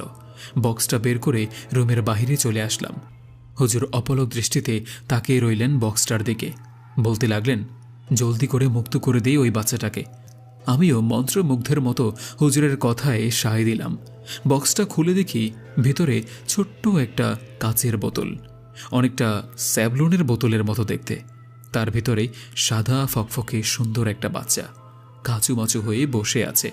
আমাকে দেখে হাত নাড়াতে লাগলো, আকুতি মিনতি করতে করতে বোঝাতে লাগলো তাকে যেন মুক্ত করে দেই। আমারও খুব মায়া হলো। হুজুর বললেন, বোতলের ছিপটা খুলে দাও। বললাম, আপনি খুলে দেন হুজুর। উনি মানলেন না, উল্টো বললেন, এটা তোমার হাতেই খুলতে হবে। আমিও জোশের তালে বোতলের ছিপিটা খুলে দিলাম। সাদা ধোঁয়ায় মিলিয়ে সেই সাদা বাচ্চা জিনটি বের হতে লাগলো। আশেপাশে সাদা ধোঁয়ায় ছেয়ে গেল। এত ধোঁয়া কোথা থেকে আসলো বুঝলাম না আমি। হঠাৎ তীব্র আওয়াজে হো হো হা হা শব্দ করে হাসতে লাগলো। মনে হলো আকাশ বাতাসে কম্পন উঠে গেল। গাছের শাখাগুলো ঝড়ের মতো তীব্র গতিতে নেচে উঠল বিকট হাসির সাথে তাল মিলিয়ে। ভয়ে আমার কলিজা শুকিয়ে যাবে অবস্থা। পিছনে ফিরে তাকিয়ে দেখি সহকারী হুজুর নেই। আমাকে একা ফেলে হুজুর কোথায় গেলেন? জিনের সামনে একা দাঁড়িয়ে আছি। সহকারী হুজুরও চলে গিয়েছেন আমাকে রেখে। চারদিকে খুঁজেও পেলাম না। হো হো করে এমন সব বিকট হাসির শব্দের আওয়াজে আসতে লাগলো কোত্থেকে যেন কান ফেটে যাবে আমার। আমার ধারণা সেখানে অধিক জিন মজুদ ছিল, কিন্তু কাউকে স্পষ্ট দেখিনি। ধোঁয়ায় চারদিক ছেয়েছিল। আমি একা দাঁড়িয়েছিলাম। কিন্তু কেউ আমাকে বিন্দু পরিমাণ ভয় দেখানোর চেষ্টাও করল না। স্পষ্ট আকৃতিতে সামনেও আসলো না। একটু পরে আশেপাশে সব ঠিক হয়ে গেল। আমিও রুমে গিয়ে ঘুম দিলাম। এরপরে চলে গেল প্রায় সপ্তাহখানেক। কোনো ভয়ঙ্কর কিছু ঘটেনি, কোনো কিছুর প্রতি খুব বেশি সন্দেহও জাগেনি। 1 সপ্তাহের ছুটি শেষে মোহতামিম হুজুর আসলেন মাদ্রাসাতে। ওনার শালিকার বিয়ে ছিল। হুজুর এসেই আলমারির তালা খুলে চেক করতে গিয়ে দেখলেন ডয়ার ভাঙা, ভেতরে বক্সটা নেই। সবাইকে ডেকে একে একে জিজ্ঞেস করতে লাগলেন এসব কে করেছে। কেউ জানে না কিছুই। সহকারী হুজুরকেও ডেকেছিলেন, হুজুরের কাছে চাবি ছিল। সহকারী হুজুর মুখ চুপে না করলেন, উনি এই ব্যাপারে কিছুই জানেন না। খুব অবাক হলাম ওনার আচরণে। আলেম মানুষ মিথ্যা বলল? সত্যি বললে কি হতো? আমাকে জিজ্ঞেস করলে আমিও বললাম জানি না। সহকারী হুজুর বড় আলেম হয়ে মিথ্যা বলতে পারলে আমি বললে ক্ষতি কি? জান বাঁচান ফরজ। মোহতামিম হুজুর সেদিন আর কিছু বললেন না। 2 দিন চলে গেল। এক শনিবার সন্ধ্যাবেলা মাদ্রাসার পশ্চিম পুকুরে গোসল দিচ্ছিলাম আমরা। আসরের পর ফুটবল খেলে ঘেমে গিয়ে পুকুরে গোসল করতাম। ছোটবেলা থেকেই সাঁতার পারি খুব। তাছাড়া পুকুরে গোসল দিলে সময় কম লাগে। মাগরিবের নামাজের জামাত ধরতে হয় যে। সেদিন পুকুরে গোসল শেষে লুঙ্গি বদল করছে, এমন সময় রেজাউল বলল, খোরশেদ, তোর নাকে রক্ত। কথাটি শুনেই নাকে হাত দিয়ে দেখি রক্ত বেরোচ্ছে। আস্তে আস্তে রক্তের পরিমাণ বাড়তে লাগলো। বুঝিয়ে উঠতে পারলাম না হঠাৎ এত রক্ত বের হবার কারণ কি। ঘাবড়ে গেলাম। এমন ঘাবড়েছিলাম দাখিলের কেমিস্ট্রি পরীক্ষার দিন। সেদিনও এভাবে রক্ত বেরিয়েছিল। সেটার কাহিনী অন্যদিন বলবো। লুঙ্গি দিয়ে চেপে ধরলাম নাক। কিছুক্ষণ পর একাই বন্ধ হয়ে গেল। ভাবলাম হয়তো ভিতরে কোনো আঁচড় লেগে চামড়া উঠে ছিঁড়ে গিয়েছে। তারপর অজু করে চলে আসলাম মাদ্রাসায়। এমন সময় মোহতামিম হুজুরের সাথে দেখা। হুজুর মুচকি একটা হাসি দিয়ে বললেন, মাত্র শুরু। হুজুরের কথার আগা মাথা না বুঝেই চলে গেলাম। মাগরিব ঈশা পার হলো, কোনো কিছুই টের পেলাম না। সব স্বাভাবিক। রাত 10টার দিকে ছুটি হলে সবাই দল বেঁধে হিসু করতে ছুটি। ফেরত আসার পূর্বে মনে হলো কেউ আমাকে ফলো করছে। আশেপাশে ভিন্ন কিছু আছে। কেমন একটা অস্বস্তি হচ্ছিল। তাড়াতাড়ি করে দৌড়ে চলে আসলাম। আমাদের রুমেই থাকতেন সহকারী হুজুর। ঘুমানোর আগে ভাবলাম হুজুরকে বিষয়টা জানাই। ওনার কথাতেই যেহেতু জিনকে ছেড়ে দিয়েছি, সহকারী হুজুরকে বলতেই হুজুর বললেন, নাকের রক্ত পড়া স্বাভাবিক বিষয়। নাকের কোনো মেমব্রেন মানে পর্দায় ওগুলো হয়তো ছেড়ে গেলে এমন হয়। হাঁচি দিলে এটা হয় সাধারণত। হুজুরকে অস্বস্তির কথা জানাতেই ওসব আমার মনের ভুল। ওসব চিন্তা না করে যেন ঘুমিয়ে যাই। আমার কেমন সন্দেহ হতে লাগলো। আসলে কয়েক মাস যাবৎ এত কিছুর মধ্য দিয়ে যাওয়ার ফলে একটু বেশি সন্দেহপ্রবণ হয়ে পড়েছি আমি। হওয়াটাও স্বাভাবিক, তাই নয় কি? হুজুরকে বলেই ফেললাম, আপনার জন্যই এসব হচ্ছে। আপনার কথাতে যদি ওদিন জিনকে না ছাড়তাম তাহলে এমন হতো না। আপনার কথা শুনেই উচিত হয়নি। আমার কথা শুনে হুজুর হাঁ করে রইলেন। ওই বক্স তাহলে তুই নিয়েছিস? হ্যাঁ, আমি তো নিয়েছি। আপনার সামনেই তো নিলাম। কি? কখন? কবে? আমার খুব রাগ হলো। সেদিনই তো আপনার সামনে নিলাম। আপনিই তো চাবি দিলেন তালা খুলতে। হুজুর ধমক দিয়ে বললেন, কি বলছিস এসব? হ্যাঁ, আমি কবে চাবি দিলাম? খুলে বলতো কাহিনী কি? তারপর সেই রাতের কথা সব কিছু খুলে বললাম। সব কিছু শুনে হুজুর বললেন, তোর কোথাও ভুল হচ্ছে। জিন ভূত সম্পর্কে আমার কোনো ধারণাই নাই। এইসব বিষয়ে একেবারেই অজ্ঞ আমি। আর তোর সাথে আমার দেখাও হয়নি সেই রাতে। এখানে ভিন্ন কোনো বিষয় হয়েছে হয়তো। ভালো করে চিন্তা কর। হুজুরের সাথে আর কথা বাড়ালাম না। ধারণা করলাম সেই রাতে আমার সামনে হুজুর নয় অন্য কেউ ছিল। তাছাড়া মোহতামিম হুজুরের এত গভীর কথা সহকারী হুজুরের জানারও কথা না। উনি কোন জিনকে পালেন, কোন জিনকে বশে আনতে গিয়ে জিনের হাতে ধোলাই খেয়েছেন, এসব নিশ্চয়ই হুজুরকে বলতে যায়নি। কারণ নিজের দোষ কেউ ঢোল পিটিয়ে বলে না। আবার দুইয়ে দুইয়ে 4 মিলাতে লাগলাম। এছাড়া আর কোনো কাজই নেই এখন। বাঁচতে হলে জানতেই হবে। সেই রাতে আর ঘুম হলো না। সকালে মোহতামিম হুজুর আসলেন। একটু পরেই আমাকে ডাকলেন। সাতসবক শেষ করতেই বললেন, কেন করলি এটা? ভাবলাম সহকারী হুজুর বলে দিয়েছে। কিছু বলার আগেই হুজুর উত্তর দিলেন, তোর কি মনে হয় তোর খারাপ চাইবো আমি? আমি বললাম, হুজুর আমি ছোট মানুষ, এত কিছু বুঝবো কিভাবে? আমার জ্ঞান কম, অভিজ্ঞতাও কম। ভাবছি সহকারী হুজুর বলেছেন ভালোই হবে হয়তো। হুজুর বললেন, যা হয়েছে ভুলে যা, যা হবে দেখা যাবে। এরপরে চলে গেল আরও 1 সপ্তাহ। আমার সাথে কোনো খারাপ কিছু ঘটেনি। হুজুরের সাথে ঘটেছে কিনা জানি না। ধীরে ধীরে আমার সবক বাড়তে লাগলো। আগে যেখানে 1 পৃষ্ঠা সবক দিলাম, সেখানে 2, 3, 4 এভাবে 5 পৃষ্ঠা পর্যন্ত হয়ে গেল। আশেপাশে 2 জন আমার কম্পিটিটর থাকলেও ওদেরকে ছাড়িয়ে গেলাম। একদিন ফজরের পরে সবক নিয়ে গেলাম সহকারী হুজুরের কাছে। নামাজের সময় হয়ে যাচ্ছিল, তবুও আমার সবক শেষ হয় না। অর্ধেক পারা হবার পর হুজুর বললেন, আরও আছে? আমি কিছু বললাম না। হুজুর বললেন, নামাজে যা। চলে গেলাম নামাজে। নামাজের পরে মোহতামিম হুজুর আসলেন। আবার গেলাম সবক দিতে। এবার মোহতামিম হুজুরের কাছে আরও অর্ধেক পারা সবক দিয়ে যখন ফিরে আসলাম, শুনলাম সহকারী হুজুর মোহতামিম হুজুরকে বলছেন, কয় পৃষ্ঠা দিল সবক? 10 পৃষ্ঠা। ফজরের আগেও 10 পৃষ্ঠা দিয়েছে। মোহতামিম হুজুর গরজ করলেন না। ছোটবেলা থেকেই ব্রেন খুব শার্প ভেবে ছেড়ে দিলেন। সহকারী হুজুর জিনের সন্দেহ করলেন, স্পষ্ট বুঝলাম। এরপর এলো আমার পাগড়ি নেওয়ার সময়। ততদিনে হাফেজ হয়ে গিয়েছি। পরশু মাহফিল, আমাকে পাগড়ি দিবে, সাথে সেই রেজাউল। আমাদের খুশি অনেক। সবক নেই, কিছু নেই। রাতে রেজাউলের সাথে ড্যাংড্যাং করতে করতে ওর লজিন মাস্টার বাড়ি গেলাম ওর খাবার আনতে। সেই কবরস্থানের পাশে দিয়ে যেতে হয়। যাওয়ার সময় যেমন তেমন, ফেরার সময় দুজনেই ঘেমে একাকার।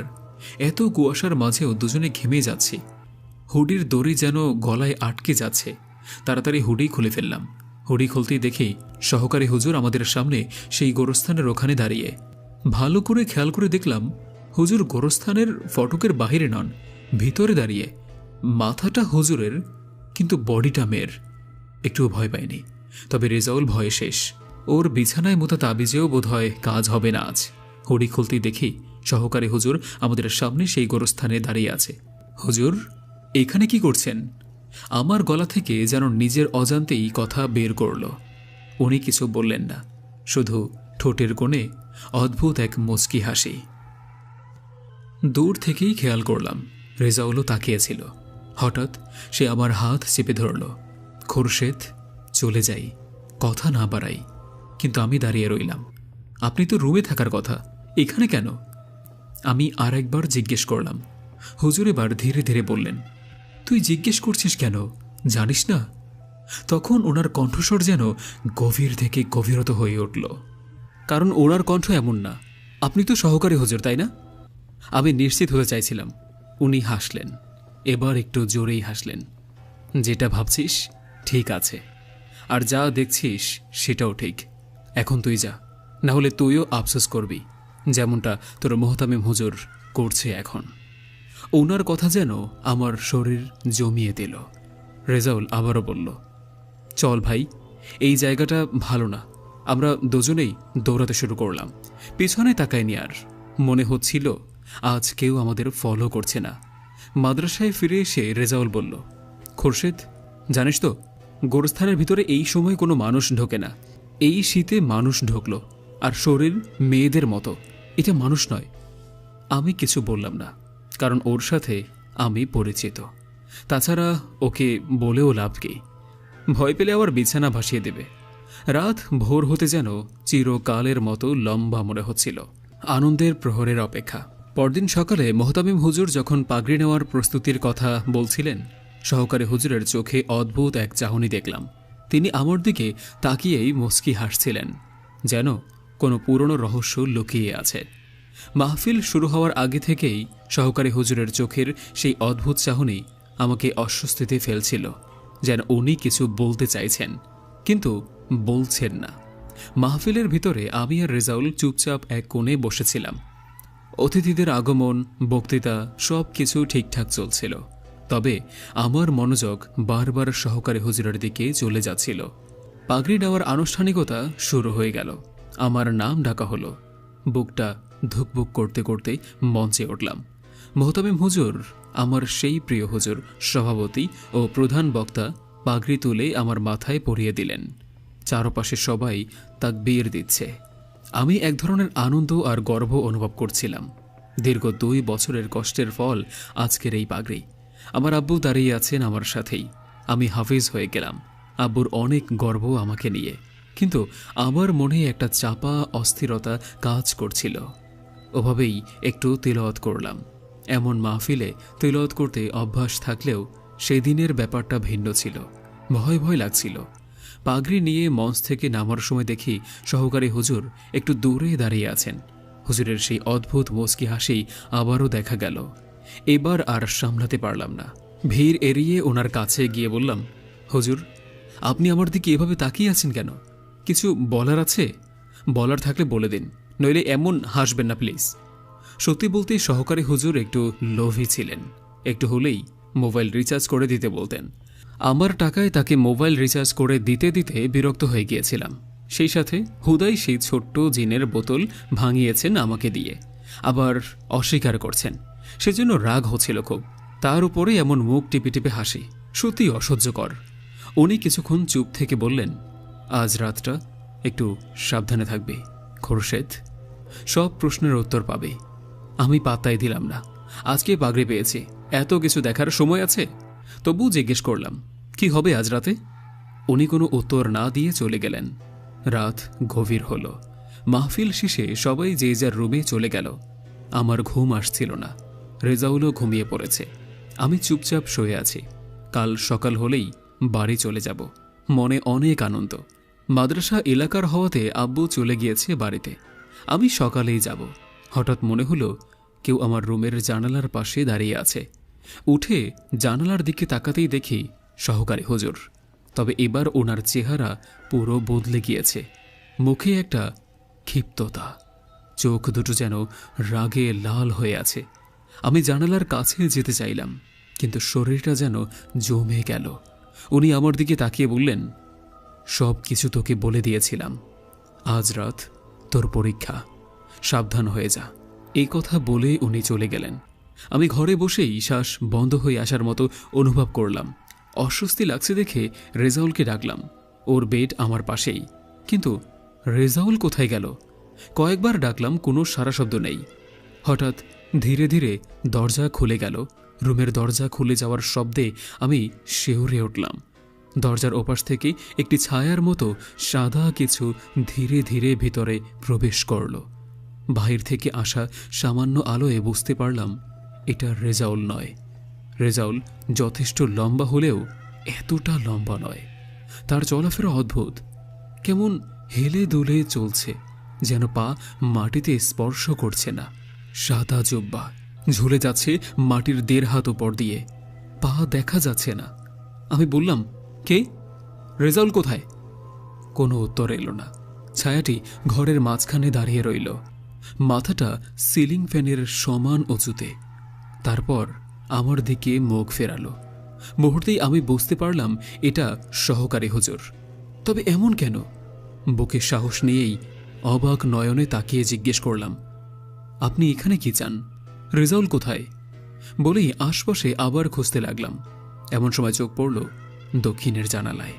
এ কি, দক্ষিণের জানালার পাশে এমনই সাদা জুব্বা পরে আরও একজন দাঁড়িয়ে।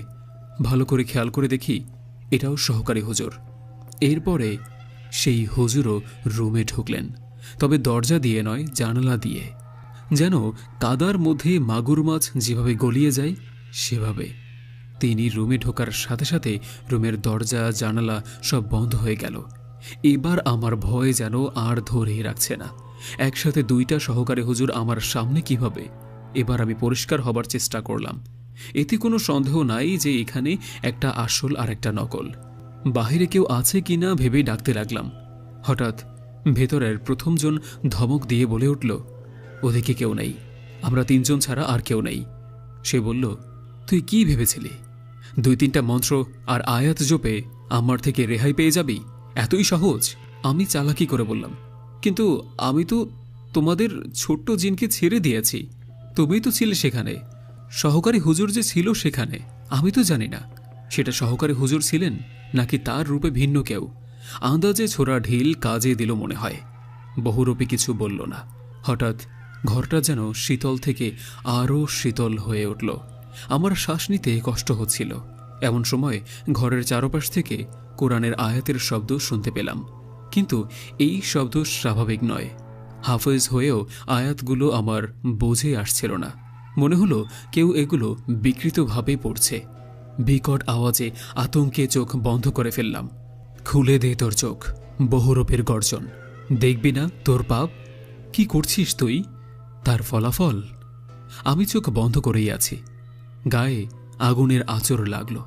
কিছু না বুঝেই চোখ খুলে ফেললাম। দেখি আমি আমার রুমে নেই। চারপাশটা কেমন অচেনা একটা গর্তের মতো। ঘরটা আর ঘর নেই। আমি একটা অন্ধকার গর্তের মধ্যে শুয়ে আছি। চারপাশে ধাউ ধাউ করে আগুন জ্বলছে।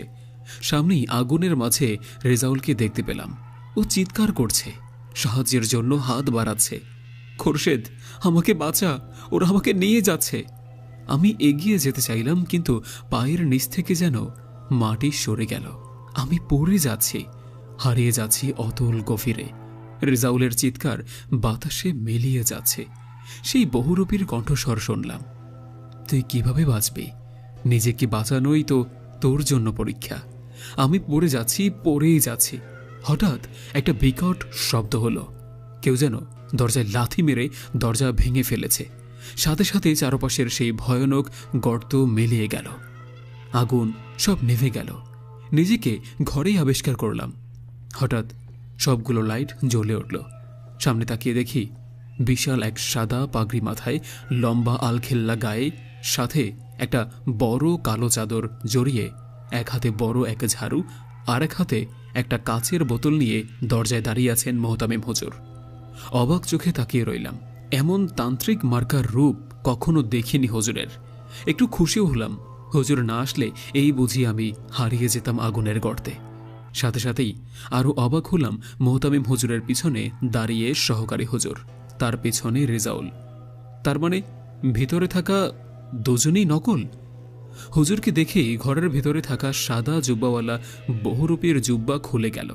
পুরো রুমে ছড়িয়ে পড়ল তার গা থেকে বেরোনো কালো ধোঁয়া। আস্তে আস্তে তার আসল রূপ প্রকাশ পেল।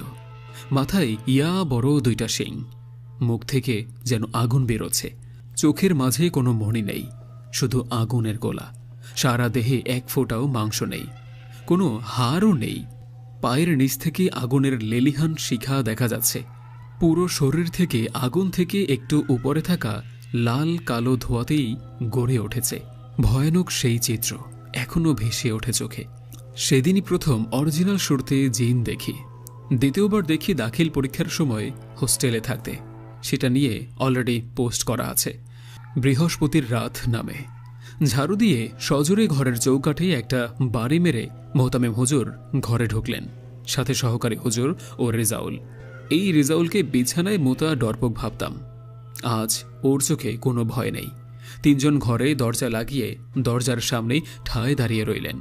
ডান পাশের আরেক নকল সহকারী হুজুর তার রূপের কোনো পরিবর্তন করল না। এক কোনায় গিয়ে জড়সড় হয়ে বসে পড়ল। মোহতামিম হুজুর চেঁচিয়ে বললেন, আজ আর তোর রক্ষা নেই। অনেক জ্বালিয়েছিস আমাদের, তোর জন্য তিনজন মারাও গিয়েছে। তুই কিভাবে রেহাই পাবি আজ? কালো সেই বজ্জিন আর মোহতামিম হুজুর মুখোমুখি। সহকারী হুজুর দরজার সামনে। রেজাউল আমার কাছে চলে এসেছে। নকল সহকারী হুজুরটা ঘরের দক্ষিণ পশ্চিম কোণায় জড়সড়ভাবে বসে আছে। হুজুরের সাথে কালো জিনের এক প্রকার রেশারেশি শুরু হয়ে গেল। কালো জিনটা রাগে গর্জে উঠল। আগুন ঝরা হাত বাড়িয়ে হুজুরকে থাবা মেরে ধরতে গেলে হুজুরের একটা ঝাড়ুর বাড়িতে জিনের ডান হাত হাওয়ায় মিলিয়ে গেল।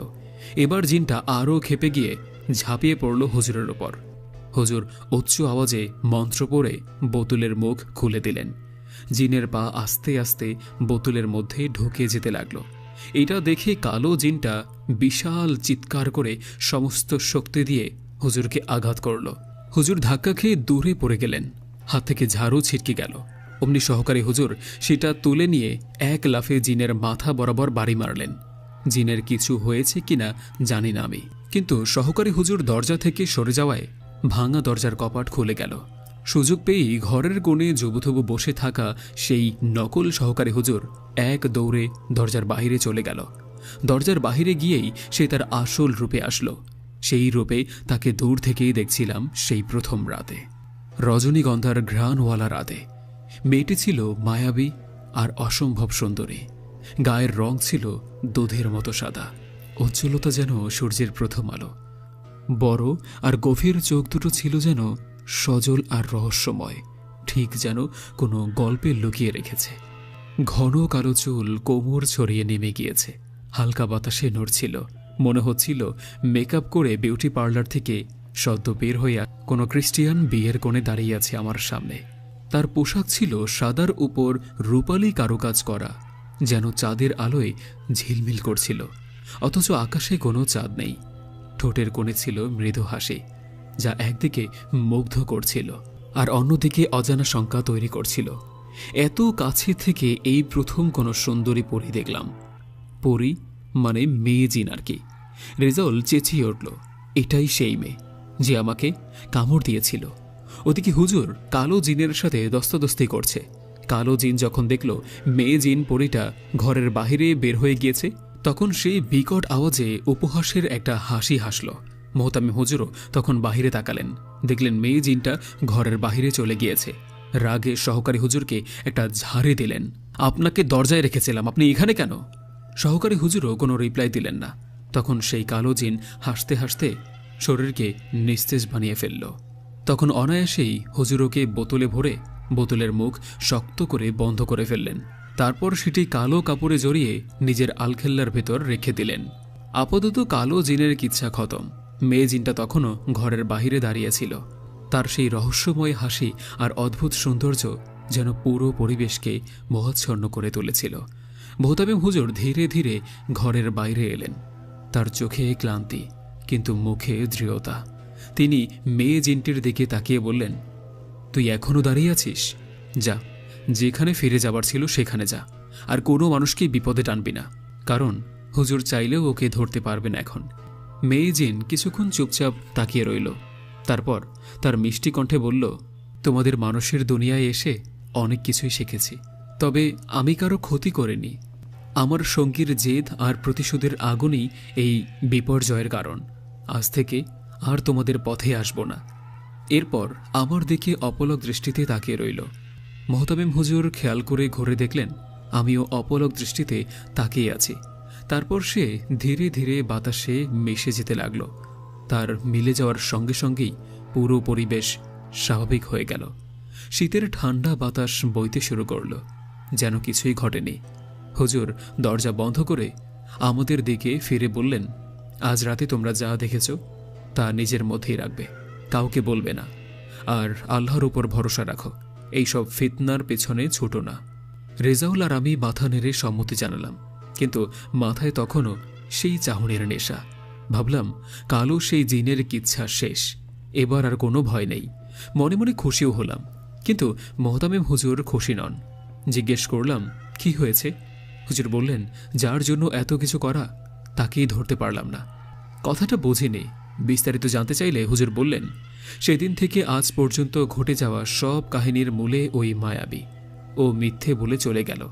আমারও মনে পড়ল সেই রজনীগন্ধার ঘ্রাণের রাতের কথা। সেদিন সবচেয়ে বড় ভুল ছিল আমার। এই পেতনিকে রেজাউলের রক্ত খাওয়া থেকে বাঁচিয়েছিলাম।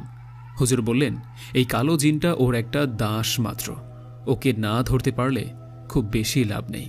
এখন থেকে কেউ আর মারা যাবে না।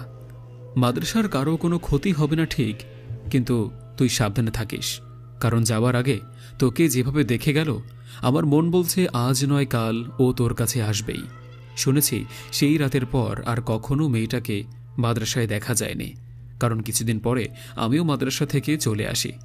2011 সালের নভেম্বর থেকে ঘটে যাওয়া ঘটনার গতি 2013 সালের নভেম্বরের শেষে হলো আমার মাদ্রাসার ছাড়ার মধ্য দিয়ে। আজ নয় কাল ও তোর কাছে আসবেই। হুজুরের সেই কথার পর বেশ কিছু প্রস্তুতিও নেওয়া হয়েছে আমার।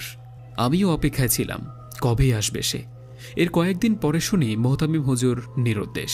খোঁজ নিয়ে জানতে পারি হুজুর মার্ডার কেসের আসামি। এদিক সেদিক জানাশোনা করে যা বুঝলাম, হুজুরকে শফিক হত্যায় আসামি করা হয়েছে নতুন করে। কেন করল, কিভাবে করল, সেসব জানার আগে মনে পড়ল সেই সহকারী হুজুরের সুরতে আসা বহুরূপের কথা। ও বলেছিল ওদেরকে মোহতামিম হুজুর মেরেছে। তাছাড়া মোহতামিম হুজুরের বাচ্চা জিন আটক করা, আমাদের সেই রাতে বাইতচালা পার করে দেওয়া হারিকেনওয়ালা আঙ্কেল, ঘরের চালে উড়ে এসে বসা কালো ডানাওয়ালা ভালো জিন এসব কিভাবে এলো, আবার কোথায় হারিয়ে গেল, কি হয়েছিল তাদের সাথে? সবচেয়ে বড় কথা, কালো সেই সেনাপতি, হুজুরের গঠিত জিনকে বন্দী করে কোথায় রাখা হয়েছে? এমন সব কিছুর রহস্য চাপা পড়ে গেল হুজুরের নিরুদ্দেশ হওয়ার সাথে সাথে। সেই সাথে আর একটা সন্দেহ জোরালো হলো, হয়তো বহুরূপী জিনটা সঠিক বলেছিল, হুজুরই তাদেরকে মেরেছিল।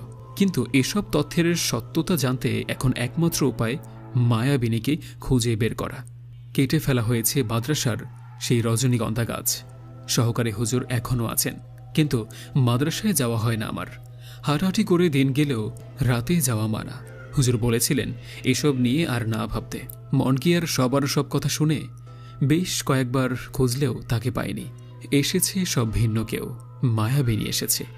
দূর থেকে অদৃশ্য হয়ে কথাও বলেছে, কিন্তু সেই মায়াবী চেহারায় দেখা অধরাই রয়ে গিয়েছে।